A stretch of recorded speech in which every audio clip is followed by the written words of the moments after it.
Kim Hyun-woo was trapped in the tutorial tower, and now while all the other newbies were running away in fear from the final boss, he was bored. He had defeated this Balrog hundreds of times already and now just wanted to have a little fun. He slammed the boss into the ground and talked to it, then defeated it with just one leg in a few seconds. He taunted it, asking who the manliest boss around here really was.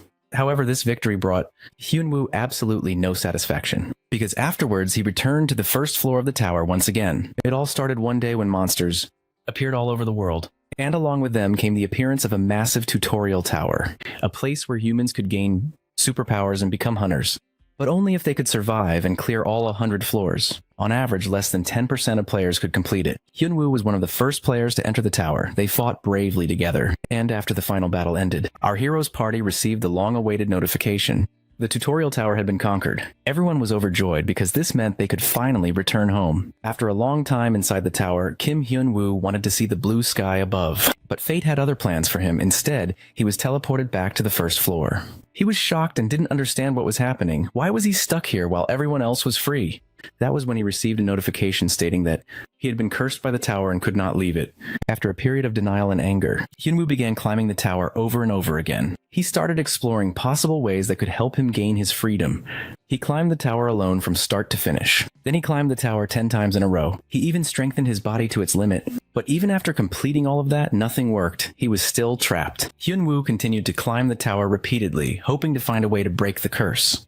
Time passed and he spent years in this place, completing it thousands of times. While new players took months to complete the tower, the protagonist could finish it in a day, or even a few hours. Eventually, he became so bored that he tried posing as a child, like an NPC guiding newbies, or like an instructor, or even playing weird games with the final boss, but then that too became boring. So Hyun-woo continued to climb the tower alone, honing all his skills to the absolute limit, to the point where, with just one kick on the first floor, he could literally blow through 10 floors. After 12 long years in the tower, he finally received a system notification. He had broken the loop and could now escape the tower.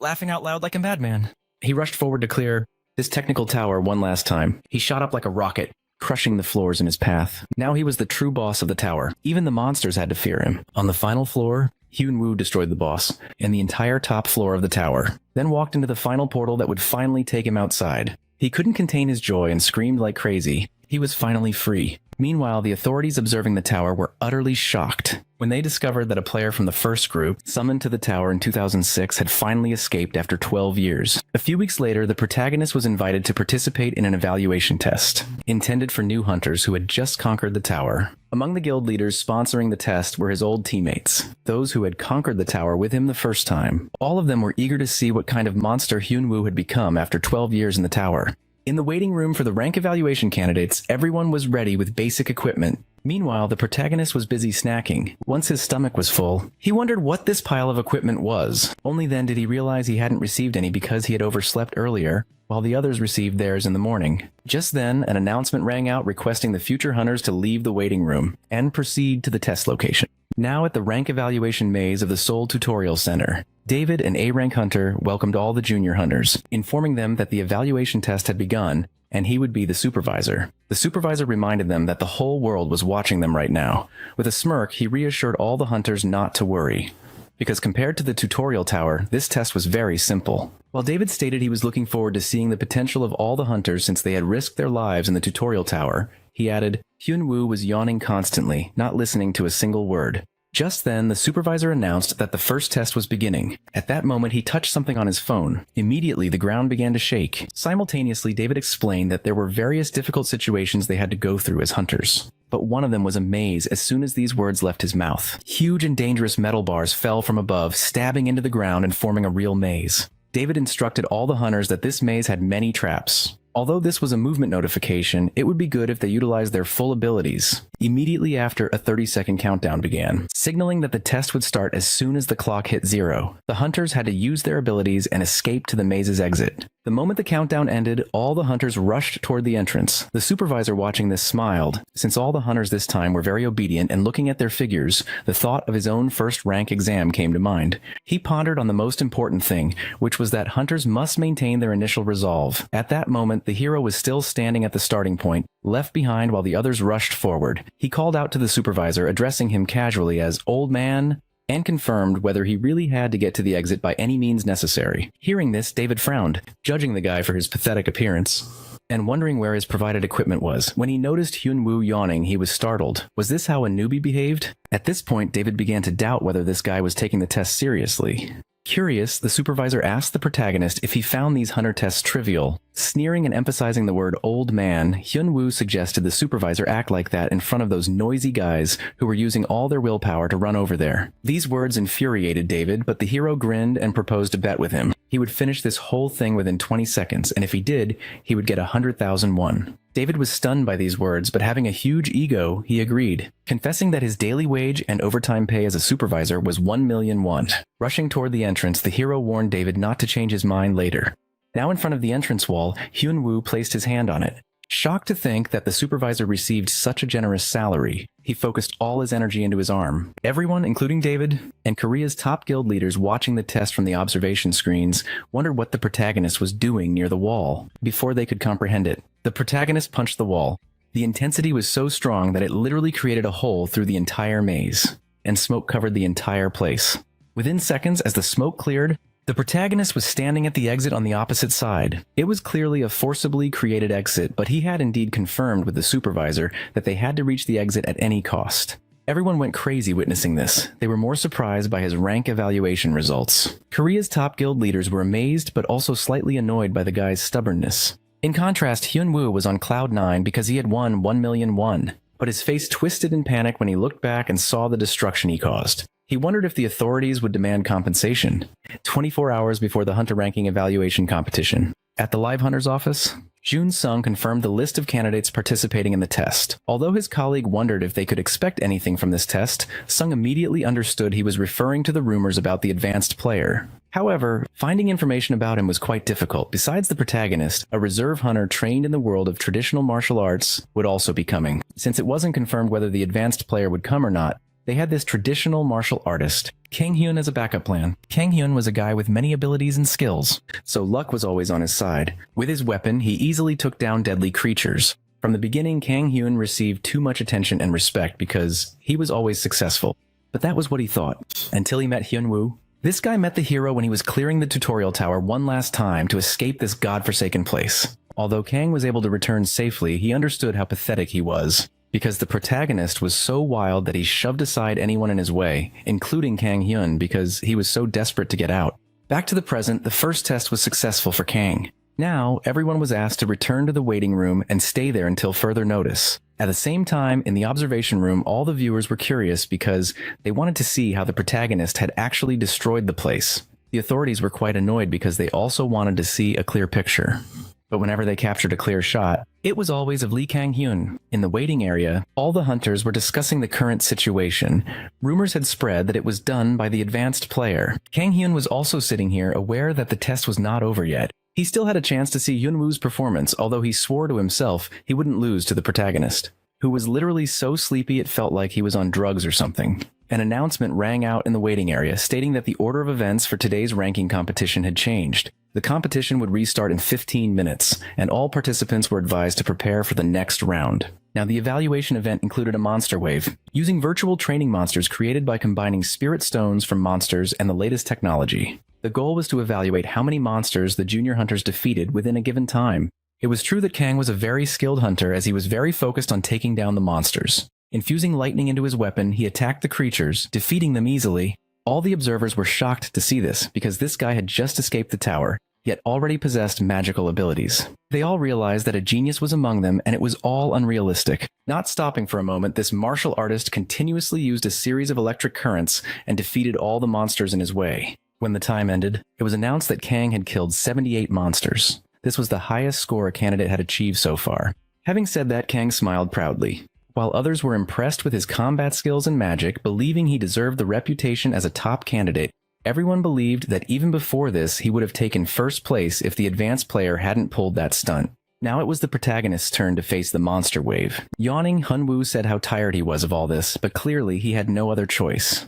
The top guild leader, Seo Kwan-han, suggested the other two guild leaders come and watch this, as he wanted to see how Hyun-woo's fighting style had developed. Upon entering the test venue, Hyun-woo was given 120 seconds and the test began right now. A 10-second countdown started before the test took place. The moment the countdown ended, the giant beast raised its hammer-like weapon to attack the protagonist. Unflinching, Hyun-woo remained in place and instantly used his powerful fist to take down the monster.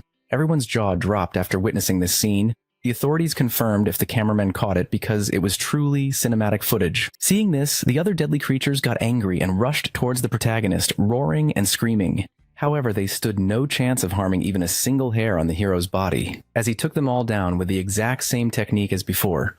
Now 56 seconds remained, but to everyone's surprise, the advanced player disappeared while the monsters' heads exploded on their own. All observers wondered if this was a spell or something, although Seo Kwan thought it wasn't a spell or anything, because if they looked closely, they could see the shadow of a person moving as fast as the speed of light around the monsters. Hyun-woo simply ran up to the monster, punched it, and defeated it. Just like that, he found a new target and repeated the same action. The protagonist didn't use any high-level skills, but moved so fast that it looked as if the monsters were exploding on their own. Seo Yeon Lee was amazed, wondering if such movements were possible without augmentation, while Shihun Kim was confused about what the protagonist had done in the tower. Whenever Shihun heard any rumors, he always ignored them, but seeing it with his own eyes made them all realize that Hyun-woo had become a true monster. After 120 seconds, the announcer stammered. But once he announced that Hyun-woo had killed 248 monsters, this news spread like wildfire. It was literally trending everywhere. Some questioned if the video was real, while others marveled at it. A few couldn't hide their jealousy. In short, social media turned into a complete mess. Seeing all the tweets and posts, Kang actually snapped his phone in half. Furious, he punched the wall with such force that cracks immediately spread everywhere. He bitterly said that he had worked so hard and even forced himself to hunt even when others were lazy. Moreover, he stole others' kills knowing they would hate him. He had literally used all cheap tricks and put in so much effort. Therefore, he couldn't swallow the fact that Hyun-woo was famous worldwide. Moving forward, Alice, who worked as the information section chief of the Korean Hunter Association, met the protagonist. She gave him a list of guilds that wanted to meet him. Along with that, Alice congratulated the protagonist for escaping the tower after 12 years. Additionally, she explained to the hero that many things had changed since the tower first appeared. Explaining in more detail, she informed him that monsters originating from mazes and dungeons were terrifying, but high risks came with high rewards. And because hunter guilds were interested in recruiting talented hunters, they would be rewarded with huge prizes. At the same time, Hyun-woo wasn't listening to a word, internally thinking about what to eat for his next meal. Alice didn't know this and assumed the protagonist was confused. However, the protagonist asked her if explaining all this was part of her job. Giving him a warm smile, Alice confessed that she came here for personal reasons. She wanted to meet the advanced player everyone was talking about. Also, she wanted to share the Ares Guild contracts regarding member rights and duties, the revised version. She suggested the protagonist read the contract clause regarding the signing bonus. Confused, Hyun-woo read the first clause, which stated that once both parties signed the membership agreement, the member would receive a huge sum. Sweat poured down the protagonist's face as he glanced at Alice. Meanwhile, the woman asked the guy how it felt to hold a contract worth 10 billion won. Hyun-woo looked at Alice with uncertainty, wondering since when their currency value had plummeted, and if the country was experiencing hyperinflation like Zimbabwe. Just then, Alice explained that things were quite messy due to the monsters. But there were no financial problems, although land prices had increased. She informed him that the price of the place he used to live had also changed. Immediately after, she gave him the details. Hyun-woo's eyes widened in surprise as the value of his home increased from 3 million won to 1.3 billion won. His nauseous expression made Alice realize that this guy was worried about his finances. Therefore, she reassured him not to worry about all that, as 10 billion won was just the signing bonus. The information officer mentioned that the Ares Guild agreed to pay him double the current signing bonus, only if he renewed with them at the end of this contract. Feeling it was unbelievable, the hero's face turned pale. Meanwhile, Alice continued explaining that he would share the loot obtained in the maze with the guild. However, he would understand that the split ratio was in his favor. Grinning, Hyun-woo confirmed with Alice if guild contracts were also part of her role as an information officer. Alice admitted that she had some personal connections, and the recruiter from Ares Guild insisted she share this with Hyun-woo. However, deep down, the protagonist recalled that offering contracts to those still managed by the association was illegal. Right at that moment, Alice intended to reassure him to take his time deciding, but Hyun-woo interrupted her, clarifying that he had decided and never intended to join any guild, because he knew that no guild interested him. At first, the information officer thought the protagonist was joking, but Hyun-woo was very clear that he didn't want to be tied down by a guild or its activities. He was well aware that this 10 billion won wouldn't be given to him to play with, as this world operated on the rule of reciprocity. Obviously, upon receiving the signing bonus, he would be assigned tons of work. Now lying in bed, Hyun-woo chuckled after finishing his snacks. He liked living like this and doing things by his own rules and way. While relaxing, he recalled the scene where Alice asked if he wasn't interested in becoming a hunter. Hyun-woo explained that he had heard about hunters who worked alone. Hearing this, the information officer realized he was talking about freelancers. Although she revealed that those people already had experience working in guilds, and for an inexperienced hunter to venture alone into a maze was impossible. With a proud look, Hyun-woo began to leave, assuring her that he would make it happen. Calling him arrogant, Alice told him to remember to contact her after changing his mind. Back in reality, Hyun-woo thought meeting Alice was a waste of time. He could have used that time to get some really good sleep. All those thoughts annoyed him so much that now he couldn't sleep. So Hyun-woo looked through the list of guilds that wanted to meet him. The protagonist found it a waste of time. But then he was shocked to see the names of Korea's top 3 guild leaders on that list. 5 days later, on the last day of the protection period for new hunters, the protagonist met Seo-kwan, Seo-yeon, and Shihun at a Japanese restaurant in the Mokdong neighborhood. It had been too long, so the hero was too surprised to see them all grown up. While Seo-kwan gave off the vibe of a mature man to him, the high school nerd Shihun had turned into a handsome guy. On the other hand, Seo-yeon had also changed completely. Looking at Seo-yeon, the protagonist recalled that she was the one who cowered behind his back all the way to the 50th floor. The time Seo-yeon wet her pants upon seeing a banshee, however, the girl activated beast mode, warning the protagonist not to say another word. Enjoying the sushi, Hyun-woo admitted it was great to meet them. Also, he really enjoyed the taste of this food. Seeing this, Shihun reminded him of the time they defeated the merman on the 17th floor, and Hyun-woo had rambled on about how much he missed eating sushi. Now the protagonist remembered it all. That was when the protagonist went berserk. The three of them explained that whenever those urban legends about him leaked out, they were happy he was alive. Unaware of all that, Hyun-woo asked for details. So they explained that the protagonist had become a celebrity, and whatever he did in the tower was mentioned on TV. Upon receiving this information, sweat poured down Hyun-woo's face in embarrassment. As he realized his role plays had been exposed in front of everyone, the protagonist wondered which specific one made it to TV. He just hoped it wasn't the time he cleared a dungeon while naked, or when he cleared a dungeon while pretending to be a golem. Although the guildmasters informed him that the most famous incidents were when he went around defeating bosses while doing a weird dance and crushing 10 floors with just one kick. While Hyun-woo felt somewhat relieved hearing this, Sehyeon was genuinely curious about what his friend had done inside the tower. Hyun-woo recalled the scene of dancing in front of a boss monster. Even the monster stood there dumbfounded, but our guy just wanted to try doing that to escape that place. Also, when it came to breaking through 10 floors, he was so frustrated that he simply jumped as high as he could,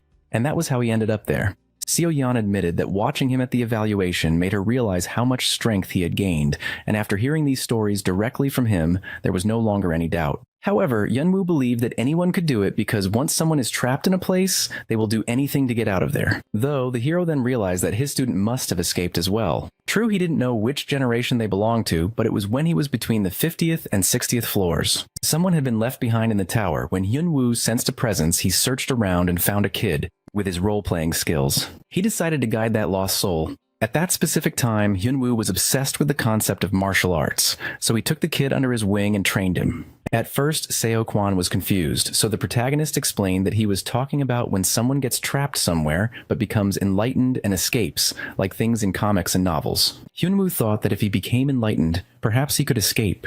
As a result, he actually trained the kid and pushed all his limits. The protagonist forced him to train, and then mocked and ridiculed him when he stopped. He often told the guy to focus his mind on his Danyan to unleash his internal energy. However, the only thing Hyun-woo knew was brute strength, so thinking back now, he felt bad for the guy. Hyun-woo didn't reveal it, but back then he was truly a jerk, so he was relieved he had worn a mask the entire time, as he didn't want to accidentally run into that guy again. Immediately after, the hero asked the three top guild leaders how the world had been for the past 12 years. Hearing the question, everyone fell silent. Back at his accommodation, Hyun-woo checked his status window. Noticing his age was listed as 24 instead of 36 made him realize that he had truly lost 12 years in this world. Now that it was done, it couldn't be changed, so our guy decided to earn a decent amount of money and live happily without regrets. Though his eyes skimmed over the floating message about the infinite loop being removed, curious, Hyun-woo tapped on that option. Right at that moment, he received a notification that he had to defeat at least 3 dungeon bosses to meet the minimum requirements to advance to the next level. The dungeon conquest targets included Adiron's laboratory, Forest Village, and the marsh. Before Hyun-woo could understand what on earth was going on, he heard a knock on the door. When he opened the door, the security guard greeted our guy, informing him that some recruiters from the Ares Guild had arrived to see him. Uninterested, the hero refused the guard, but with a worried look, the guard asked him to come along. Since the recruiter had instructed the poor man to bring Hyun-woo, it was quite clear that these guys wouldn't stop until Hyun-woo told them off clearly. So he went to the lounge on the first floor, as that was where they were waiting. Byung-ho Kang, the HR manager of the Ares Guild, greeted our guy. But instead of beating around the bush, the protagonist reminded him that he had been very clear about having no intention of joining any guild. However, the Ares Guild HR manager challenged Hyun-woo on whether he really believed he would be a successful hunter without the guild. Byung-ho tried to tempt him by reminding him of all the things he would get upon joining the guild. Unafraid, the hero suggested the manager not threaten him. The bodyguard standing behind Byung-ho got angry at such an arrogant attitude, but Byung-ho quickly stopped him before he could react, suggesting Hyun-woo not do anything reckless, as he didn't know who the Ares Guild was. Sneering, our guy admitted they were a bunch of jerks who had swallowed up half of Korea. Right at that moment, Hyun-woo recalled the meeting with Korea's top 3 guild leaders. They had informed our guy that the Ares Guild monopolized over 66% of the country's dungeons. Among them were A-rank dungeons ideal for grinding and D-rank dungeons friendly to newbies. They heard those places were backed by foreign capital with a lot of money to spend. Additionally, for newbies to gain experience and experts to earn money, they had to buy expensive entry tickets or become Ares members. Basically, this guild was squeezing everyone because they knew the people here didn't have many choices. His train of thought was interrupted when the bodyguard slammed his hand onto the table. The intensity was so strong that bright energy covered the room. At that point, Byung-ho warned our guy not to get cocky just because they were in the association's residence and told him to think very carefully about the offer. The bald bodyguard, who had slammed his hand on the table, punched the wall hard again, while the HR manager made Hyun-woo understand that he needed to grasp the situation, as this bodyguard's overall stats were enough to make him an A-rank hunter. Therefore, he suggested the hero shouldn't make any hasty decisions, because he would surely die in front of this guy. Sighing with a smirk and standing up, our guy held up his slipper and dared the bald guy to come over, because he was ready to smack some sense into that bald head. This insult enraged the giant, and he rushed forward, but he was slammed into the wall within seconds, unable to move. Witnessing this scene, Byung-ho recalled that they had actually planned a script to threaten our guy and demoralize him enough to sign the contract, but everything had gone off the rails. Standing there, the HR manager was shocked because Hyun-woo couldn't even use magic, yet still possessed unrivaled strength. With a sly smile, our guy approached and cornered Byung-ho. Right then, with his torn slipper, he slapped the bully, making it clear that he hated those who threatened him. That night at Shihyun's house, Hyun-woo recounted everything. Although the guildmaster was impressed, he was also slightly surprised because these Ares guys were ruthless and no one dared to mess with them. Shihyun informed the protagonist that they sent threats to stop him from joining other guilds. Also, they could silence him inside a maze. While eating strawberries, Hyun-woo wondered what being silenced meant. Shihyun clarified that they would kill him. The hero found that brutal. Therefore, the guildmaster suggested he join his guild considering what was happening. However, Hyun-woo still didn't agree to join any guild. Although it was true he wanted to take it easy, currently he had some things to take care of, so he decided to put that off for a while. Plus, with a smile, he asked Shihyun if he had happened to hear about Adaron's laboratory. For the past 12 years, it remained a mystery why Hyun-woo was the one left behind for 12 years. He had so many questions: who created this tower, who locked him up, and many other things. Therefore, his goal was to find out the tower's secrets and the person who locked him there, because once he found them, he would make them suffer. On the other hand, Shihyun wondered why Hyun-woo was interested in Adaron's laboratory so suddenly.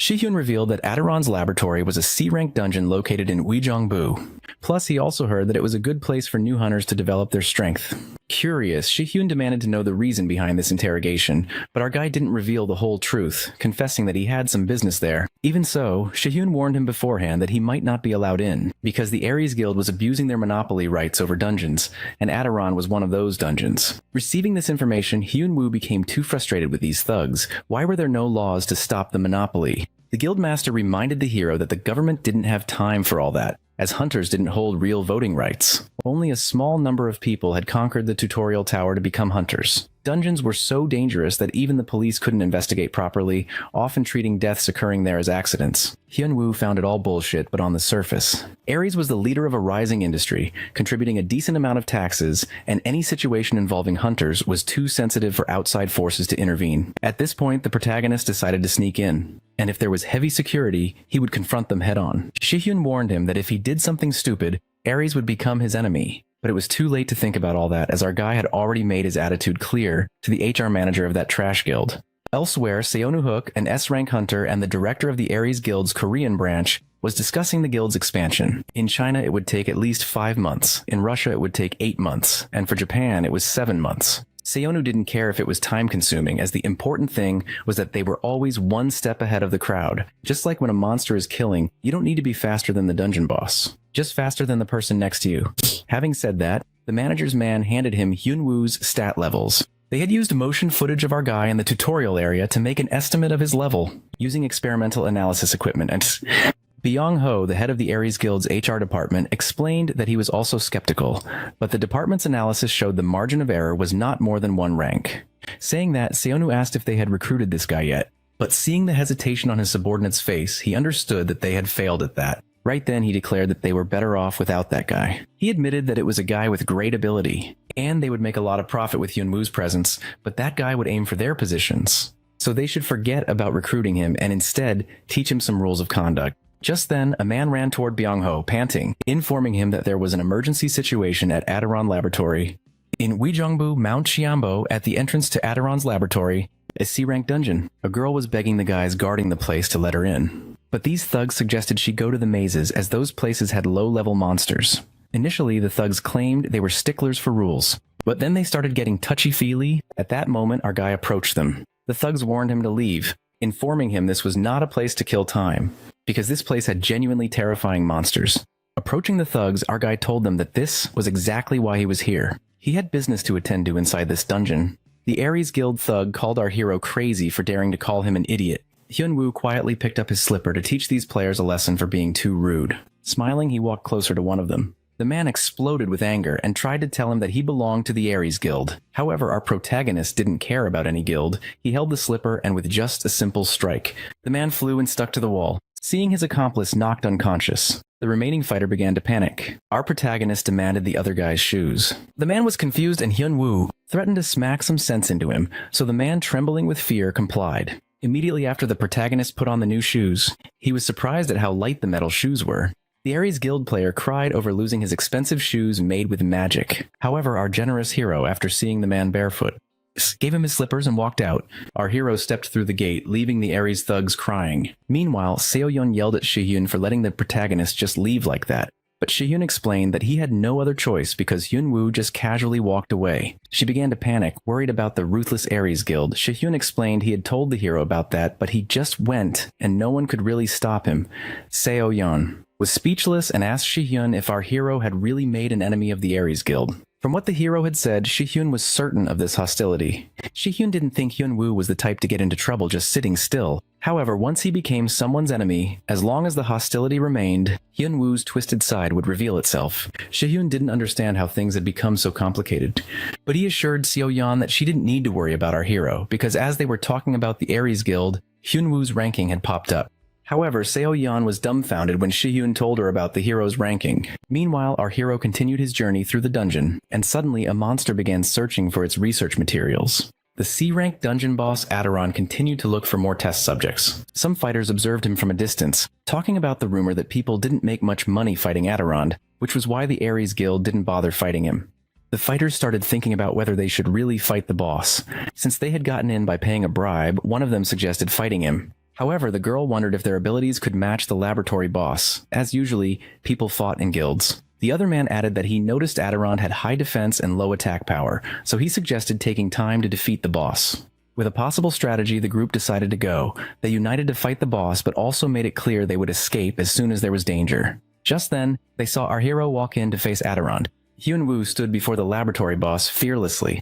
Adaron started laughing, thinking about where to start on his test subject, and decided to ask our hero instead. 12 years ago, when our hero was young, his cousin told him not to cause trouble and advised him to listen to the teacher. He had abandoned little Hyunwoo at the orphanage after his parents' death in an accident and stole his inheritance.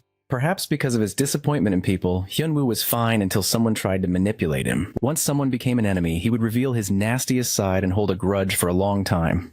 Adaron started playing with his needle, laughing about where to start. He asked our hero where he should begin, but Hyunwoo ordered him to stop. The laboratory boss was shocked to see a mere human ordering him around. But then our hero punched the monster. Leaving the group of people behind shocked, the monster fell and our hero walked out like a boss. With the Adaron laboratory mission complete, the hero continued heading to the forest village. The group of hunters watching from behind. realized Hyun-woo was the advanced player, and seeing him in the flesh like that gave them goosebumps. Meanwhile, at the Aries Guild's Korean branch, the HR manager visited the manager of the Korean management division, Woo Chun-myung. He handed a file to Chun-myung and asked if the branch director, Seonu-hook, had given any instructions. The manager read the file, and seeing 2 A-rank stats in a rookie hunter's file made him wonder if the stats were accurate. The HR manager replied that the results weren't completely accurate and it was just a provisional analysis. Even so, Chun-myung couldn't help but be impressed by the hero's monster-like stats. The HR manager told the manager that the orders were to only hurt Hyun-woo moderately, but doing more wouldn't be a problem either. The manager knew those extra instructions were the HR manager's desire. But the HR manager explained how our hero jumped into their exclusive dungeon and attacked the hunters guarding the dungeon at that time. Soon, Myung reassured his colleague that the hero wouldn't be able to put a scratch on their guild. However, he wanted to handle things quietly because the branch director already had a lot to deal with due to their advancement into China. On top of that, even the management supported these actions due to the Tyrant Guild. The new Tyrant Guild in China had monopolized 52% of all dungeons in China within 2 years of its establishment. Just 4 years after coming out of the tower, their guildmaster had grown Tyrant into a massive guild, and every leader was known to be monstrously strong. The most surprising thing was the identity of the Tyrant Guildmaster, who was officially listed as 5th in the S-rank world rankings, remained a mystery to the public. Chun-myung assured the HR manager not to worry about Hyun-woo. He added that since they had to deal with the Tyrant Guild, they didn't have manpower to waste, so they would send experts to inflict some moderate damage on him. Meanwhile, Hyun-woo checked his phone's camera and was impressed by the world's technological developments. Then he took a picture of his friend and started playing with the phone. Shihyun was annoyed to see the hero playing with the phone he gave him for communication. But then he told the hero that the forest village was managed by the Soul Guild. Our hero continued playing with the phone without paying attention to his friend until he mentioned that there were no monsters in the forest village. Shihyun explained that they had defeated the monster there not long ago. He explained that things here were different from the tutorial tower. At the tower, bosses or normal monsters would respawn daily. However, in dungeons, normal monsters appeared endlessly regardless of how many times they were killed. But once a boss monster was killed, it took some time to respawn. The hero was shocked to learn that it would take a month for the forest village boss to respawn. But then Shihyun added that they had defeated the boss 4 weeks ago, so it would only take another 2 to 3 days. Hyun-woo then asked about the Visible Marsh, and Shihyun replied that he didn't know much about that dungeon as it was controlled by the Aries Guild. The hero felt frustrated having to worry about so many things just to kill a monster. Then Shihyun asked the hero when he would register at the Hunter Association. At first, Hyun-woo didn't pay attention to it. But then he jumped for joy when Shihyun explained all the perks, including money. He suddenly jumped up when he heard that he could get paid just by registering, but Shihyun explained that he needed to do something for 2 to 3 months. He added that B ranks received over 1 million, A ranks received 2.5 million, and then there was a huge gap between A rank and S rank. After hearing that Shihyun received 7 million per month, the hero was shocked and rushed to register immediately. The next morning, the hero arrived at the evaluation center of the Hunter Association to register. When he said his name, the receptionist recognized him as the one who had been stuck in the tower for 12 years. He remembered everyone who came to ask about the hero. However, the receptionist thought there was nothing special about the protagonist, and people were just making a fuss for no reason. After checking everything, he pointed Hyun-woo to the appraisal eye. Hyun-woo's ranking status would appear on the hologram next to the eye, revealing his hunter rank. He placed his hand on the eye. The receptionist estimated that he could reach B+ rank at most. However, his jaw dropped when the rank was revealed. Seeing his pale face, the hero turned towards the hologram and was shocked himself. Suddenly, the receptionist's scream echoed throughout the building. Shortly after, the hero became a hot topic on the news, talking about his unbelievable evaluation results. They talked about all the A scores and the fact that no one in the world had those scores. Reading the news on his phone, Hyun-woo was surprised to see news of his evaluation spreading in just a few hours. Jihyun explained that advanced players were a hot topic, and since he had turned things upside down at the Aries Guild dungeon, people already had their eyes on them. Shihyun knew the hero didn't care about any of that, but he knew that the Aries Guild had gathered information and wouldn't let him be after causing trouble in their territory. He advised the hero to be careful, worried that the enemy wouldn't stop pursuing him, but he refused to listen. Suddenly, Hyun-woo burst out laughing when he saw the lock screen image on his phone. He laughed about the ridiculous pose and the halo effect on the hunter's photo. But then Shihyun replied calmly that the hunter in the photo was him. Suddenly, an awkward silence covered the room. Then the hero asked his friend why he always hung out with him when their other friends were always busy. Shihyun replied that he was also busy, but he deliberately made time in his schedule to hang out with the hero. Meanwhile, at the basement of the Aries Guild's management branch, the HR manager's face turned pale. When he saw the hero's evaluation results, Chun-myung now understood why the branch director wanted them to deal with the hero but seeing the HR manager's pale face, he assured him that Hyun-woo would be handled by the Xinjiang Guild. The HR manager's face lit up after hearing the news that a hunter about to reach S rank in China would take care of his rival. And now he felt confident that his problem would be solved. Meanwhile, at the forest village, the hero was confused not to see any guards at the dungeon. Shihyun revealed that the dungeon was owned by his guild. As the clock struck 12, the boss was about to appear, and the hero and his friends proceeded inside. However, as they entered, another man continued watching them from a distance. At the forest village dungeon, a new guy, Park Ga-moon, joined our hero. Shihyun explained that Park was here to pick up loot which could be sold for money. Hyun-woo was surprised to learn that loot is exchanged for money. But the surprise turned into shock when he discovered items were worth 20 to 35 million. Our hero couldn't understand what use these loot items had for people. Shihyun knew he wouldn't understand, but explained that loot items were used to craft armor or weapons. Park began recording the protagonist's adventure and asked for permission. Although Hyun-woo didn't see an issue with it, he asked the purpose of the recording. Hyun-woo was surprised to see videos used to earn money through ad revenue, and decided to cooperate for an 8-2 split. The hunters continued their journey, and Shihyun handed his friend a piece of paper. He explained to the protagonist that the dungeon was like a maze, and finding the way out would become a problem. Hyun-woo looked at the map marked with various spots, then threw it away, confusing his friend. Our hero approached the giant tree and told Park to take his picture. He approached the tree and threw a powerful punch at it, leaving Park and Shihyun in disbelief. The ground was immediately cleared of obstacles, revealing the dungeon boss, the two-headed ogre. Park, still recording, was dumbfounded with shock, unable to believe that our hero just created a path with a single hit. He followed Hyun-woo in excitement after seeing that power. Hyun-woo ran toward the giant ogre and jumped up. Landing on the monster's shoulder, he punched the ogre in the face, taking it down with just one swing. The protagonist stood on the fallen corpse of the dungeon boss, and Park continued recording, crying tears of joy because his video was going to go viral. However, Shin Chun-gong continued to watch our hero. Meanwhile, at the Ares Guild management office, Shin Chun-gong visited Chun Myung to report on his mission. He told the manager about the hero's overwhelming physical strength, without even using any skills or magic power. Shin Chun-gong admitted that he was impressed by the hero's power, but just with a glance he had figured out how to deal with him. Chun Myung informed his thug that Hyun-woo was going to the Ares Guild's Manifestation Marsh dungeon, and Shin Chun-gong saw it as the perfect opportunity to prepare a welcome for the hero. Meanwhile, the hero stood outside the entrance to the Manifestation Marsh. However, he felt something was off and wondered if he was overthinking it. Just then, Seo Yeon texted him warning about the Ares Guild. However, the protagonist couldn't understand why his friends were so worried since he didn't care about the Ares Guild. Seo Yeon worriedly asked Hyun-woo why he went to the Ares Guild's exclusive dungeon. He replied that he had some business, and she asked for more details. However, the protagonist didn't plan to tell her right away. Seo Yeon asked if he was deliberately picking a fight with the Ares Guild, and Hyun-woo answered yes. Worried for her friend, Seo Yeon became upset, knowing she was worrying for nothing. Knowing his stats and watching the video of him raiding the dungeon, it was clear that Hyun-woo could take care of himself. Even so, Seo Yeon advised the hero to avoid Ares people and take care of business quickly. The Manifestation Marsh was an A-rank dungeon, and Seo Yeon thought that the Ares Guild would come to the dungeon on the day the boss monster appeared to clear the dungeon. The hero appreciated the advice and assured his friend not to worry about him. However, now standing outside the Manifestation Marsh dungeon, he once again faced Ares people. The Ares hunter confronted Hyun-woo and threatened him not to make Ares an enemy. The protagonist recalled Seo Yeon telling him to stay away from these people.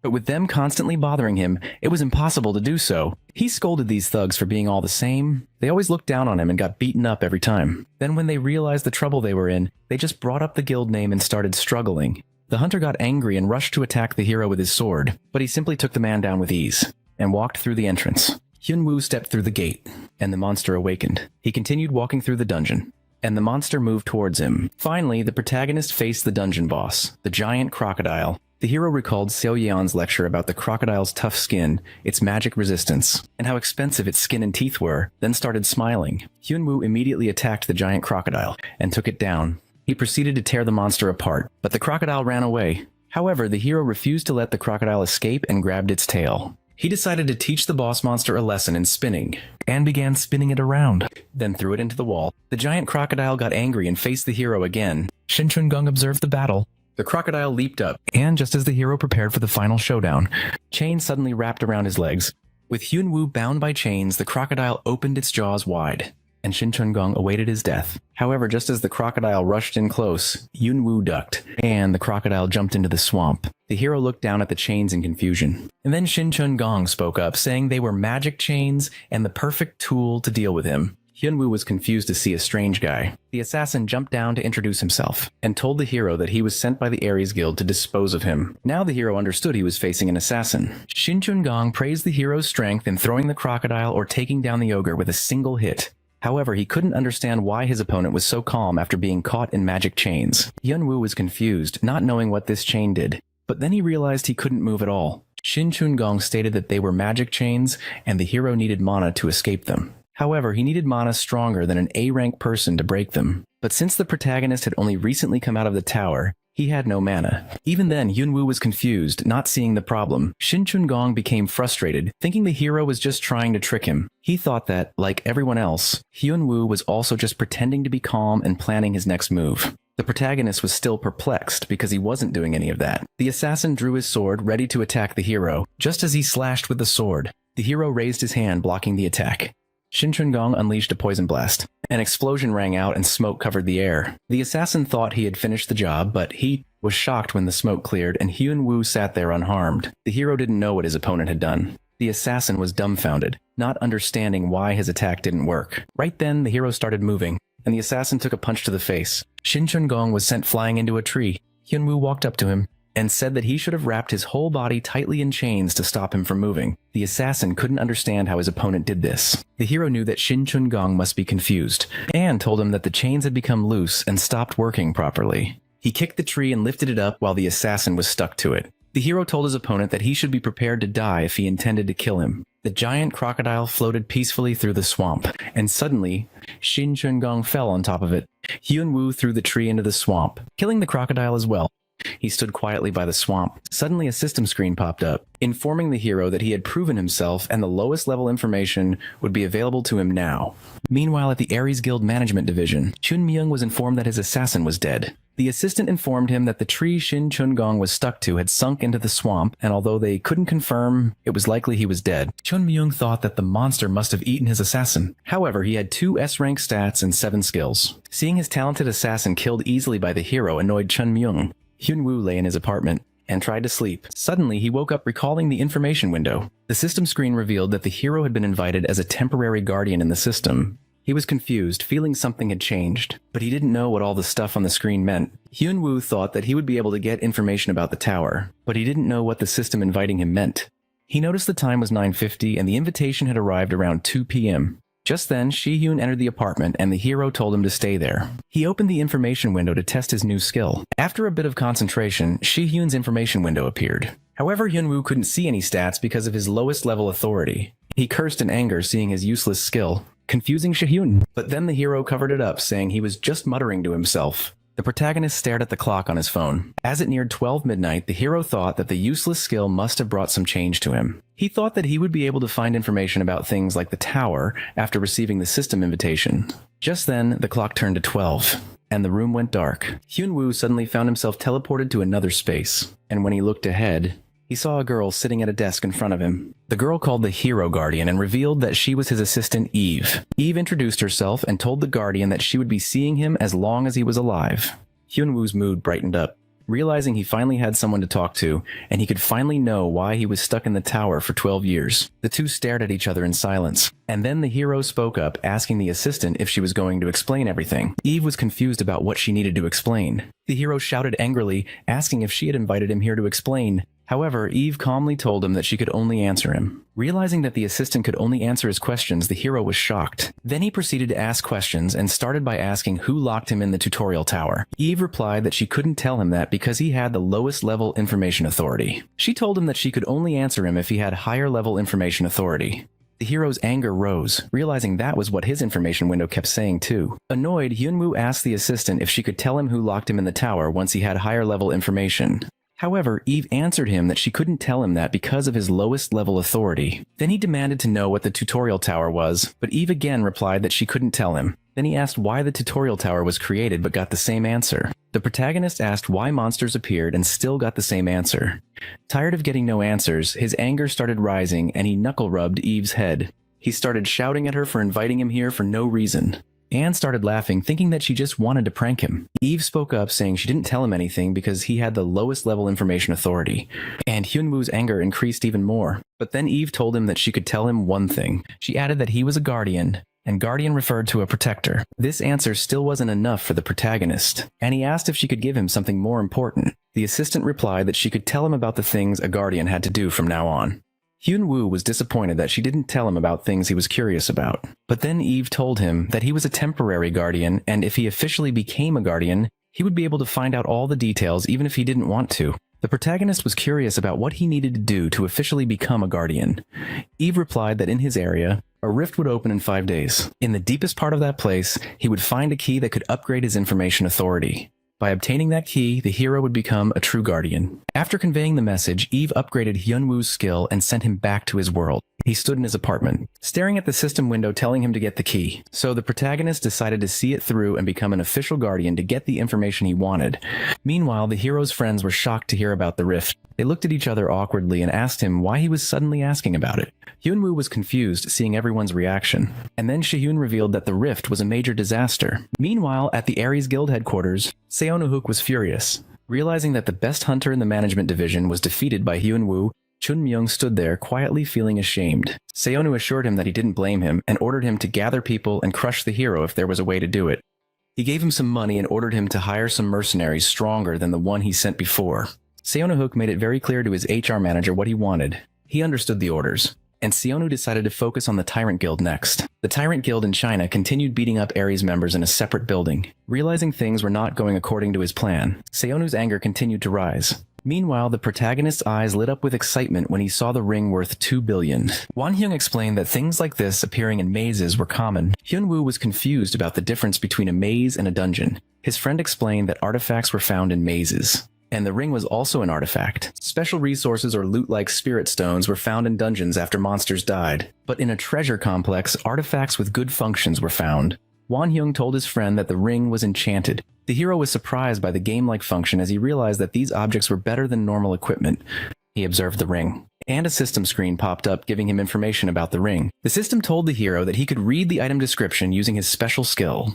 He decided to give it a try, and an information panel popped up. However, the entire description was obscured because he had the lowest level authority. The hero was annoyed by the trashy and useless skill, but he decided to visit the maze after his main mission. He returned the ring to Won-hyung after confirming its price and focused on the menu. The protagonist read the menu and decided to order it all. His friends were shocked, thinking he wouldn't be able to eat it all, but Won-hyung told him to order whatever he wanted. Just then, Hyun-woo asked his friend what a rift was, shocking everyone again. While eating, the protagonist learned that a rift meant the ground would suddenly crack open and countless monsters would rise up. Seo Yeon explained that countries like China and Germany had experienced rifts and called them hellgates. Thinking about how Eve mentioned it casually, Hyun-woo thought it was just a normal thing. However, now he wondered what would happen if such a thing happened in Korea. The group fell into deep thought. Shihyun answered that although they could stop it, even the lowest C-rank rift would leave the area completely desolate. Everyone knew their guild, along with some others, would help, but the Ares Guild would only send a few weaklings and pretend to help. The protagonist told his friends to eat plenty and relax for the next 4 days. When they asked what he meant, all he said was that they would find out soon enough.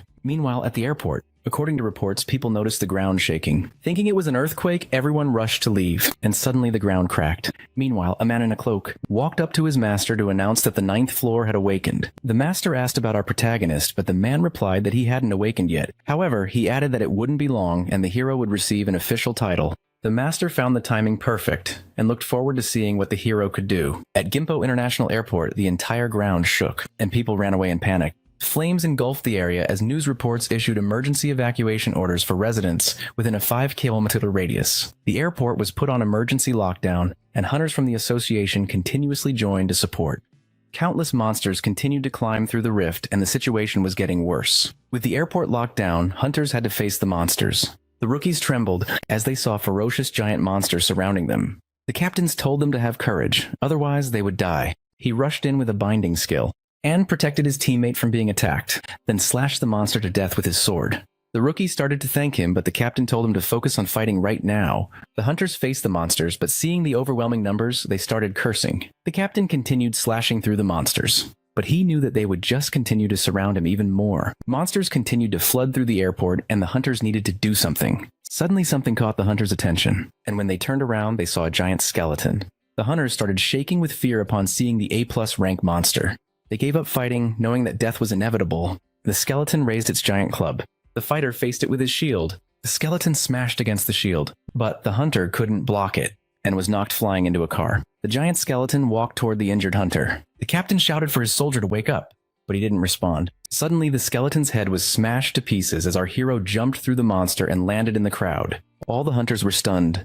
They noticed his outfit and realized it was none other than the famous advanced player, Kim Hyun-woo. The hero received a notification stating that he needed to obtain a key located deep within the rift at Gimpo Airport to prove himself, and the time remaining was 22 minutes and 32 seconds. Now he had to explore deep inside the airport. Meanwhile, the bystanders were shocked to witness how the hero took down the skeleton in just one blow. Immediately after, he warned those people about the monster behind them. Since the number of monsters was huge, he decided to intervene quickly and help a little, even though reinforcements were coming. The hero lifted the giant hammer the skeleton had used earlier with ease and threw it towards those monsters, crushing them. Those nearby were amazed by his sheer strength. They excitedly realized that with the advanced player's help, they had hope and could hold out a little longer until reinforcements arrived. But to their surprise, the hero ran away, leaving the others behind because he was in a hurry. Their jaws dropped seeing their hope run away, but they had no other choice. They decided to give it their all just to hold on a bit longer. One of them helplessly wondered about Hyun-woo's actions. Everything was getting out of hand as there was no end to the number of monsters, and they were all exhausted. It had been a long time since they fought more monsters than they could handle. The fear of losing those inside drove them, and they were trying to manage until reinforcements arrived. Just then, Kim Shi-hun, from the Soul Guild along with his guild members, stepped in slicing through the monster. Seconds later, Lee Seo-yeon appeared along with her Hwarang Guild members, and hope returned with the appearance of Han Seok-wan from the Go-Guryo Guild along with his allies. Seo-yeon asked about the hero. The man mentioned that he went ahead and informed her that he was already inside the core of the rift. The battle began and everyone picked up the pace at Seok-wan's command. The monsters flew in to attack, but it was useless against the powerful warriors. Shi-hun was impressively wiping out monsters inside out. While Seo-yeon was helping reduce their numbers using the power of lightning, everyone was doing their best to take down those demons. Meanwhile, the hero finally found his way to the rift's core by clearing the monsters in his way. There was a deep cave that he decided to enter first. Surprisingly, there was a path to the surface for the monsters to climb up to the ground. The hero racked his brain thinking of a way to get down there. But suddenly he noticed a car stuck nearby, and he used the car door as a shield as well as a weapon to rush into the cave. He flew down destroying those monsters, and finally found the way to the bottom of the rift. He landed on the pile of monster corpses he had thrown away after killing them. Immediately after, a massive red monster stepped out of the shadows, with the key on it. Hyun-woo understood that was the key he needed to get his hands on, and confidently rushed at it, but ended up getting hit. He was shocked trying to understand the situation that just happened to him. He received another powerful blow. The hero somehow managed to dodge. It slammed him into the ground, but the monster rushed in again, cursing Hyun-woo in its own language. It blocked both punches from the hero, and threw him backward instead. It was clear that this monster was stronger than the hero thought, and it was very different from the previous monsters. That made the hero decide to use the martial arts skill he hadn't used in a while and never wanted to use again. Hyun-woo recalled the memory when he was trapped in the tutorial tower, lying helplessly thinking about the enlightenment through which one could escape. He desperately rushed at the monsters and tried his best. This was how he started practicing martial arts. This was something one might see on TV, movies, and novels, but it meant nothing because according to the hero, the important thing was thinking that he would be the greatest if he became a master and achieved enlightenment. At first, he followed whatever clumsy technique he knew, all of which were useless, until one day he used a useless technique and the accumulated stats turned what he did into something real. After being trapped in the tower and completing it hundreds of times, the dark past he didn't want to use again. He used the instant finish punch technique and, with full force, he punched that giant red monster into the ground. Hyun-woo was glad no one was around because he was embarrassed by his habit of shouting the names of the techniques he used. The system confirmed his success in capturing the Red Devil Archer and the changes made in his status window. He was also formally invited to become a member of the system as a guardian, and he only had one day to accept this offer. Just then, he noticed a drone flying overhead, actually broadcasting his battle live. The Ares Guild members watched his battle, and the branch director remained skeptical, insisting that the hero didn't look like an A rank. Even after watching his battle, it was clear he didn't look like one. The manager declared that he was just a useless punk with no magic, who always wore his stupid tracksuit. He asked Manager Wu to release all the data he had asked to collect as soon as it was ready.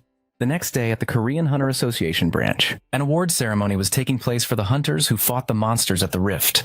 The hero stood tall with confidence, while everyone criticized his bad attitude. The host presented the award to Hunter Kim Hyun-woo, and mocked his tracksuit, mentioning that he had suggested giving him some clothes. In response, the protagonist calmly advised not to worry about it. People teased his overconfidence, and the host stood there fuming. Seconds later, Hyunwoo took the gift and ran away without hesitation, making them even angrier. At the outskirts of China's capital, Beijing, stood the castle of the supreme ruler of the Tyrant Guild.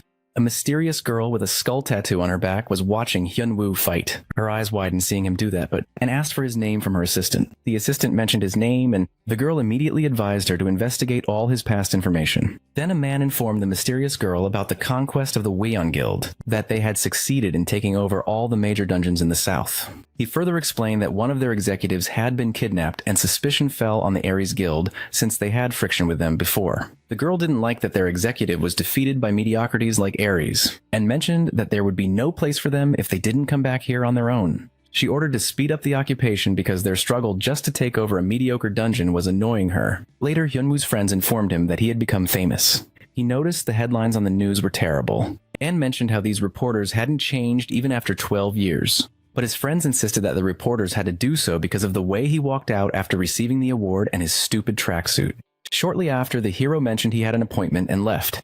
Seoyeon worried about him as he had made too many enemies.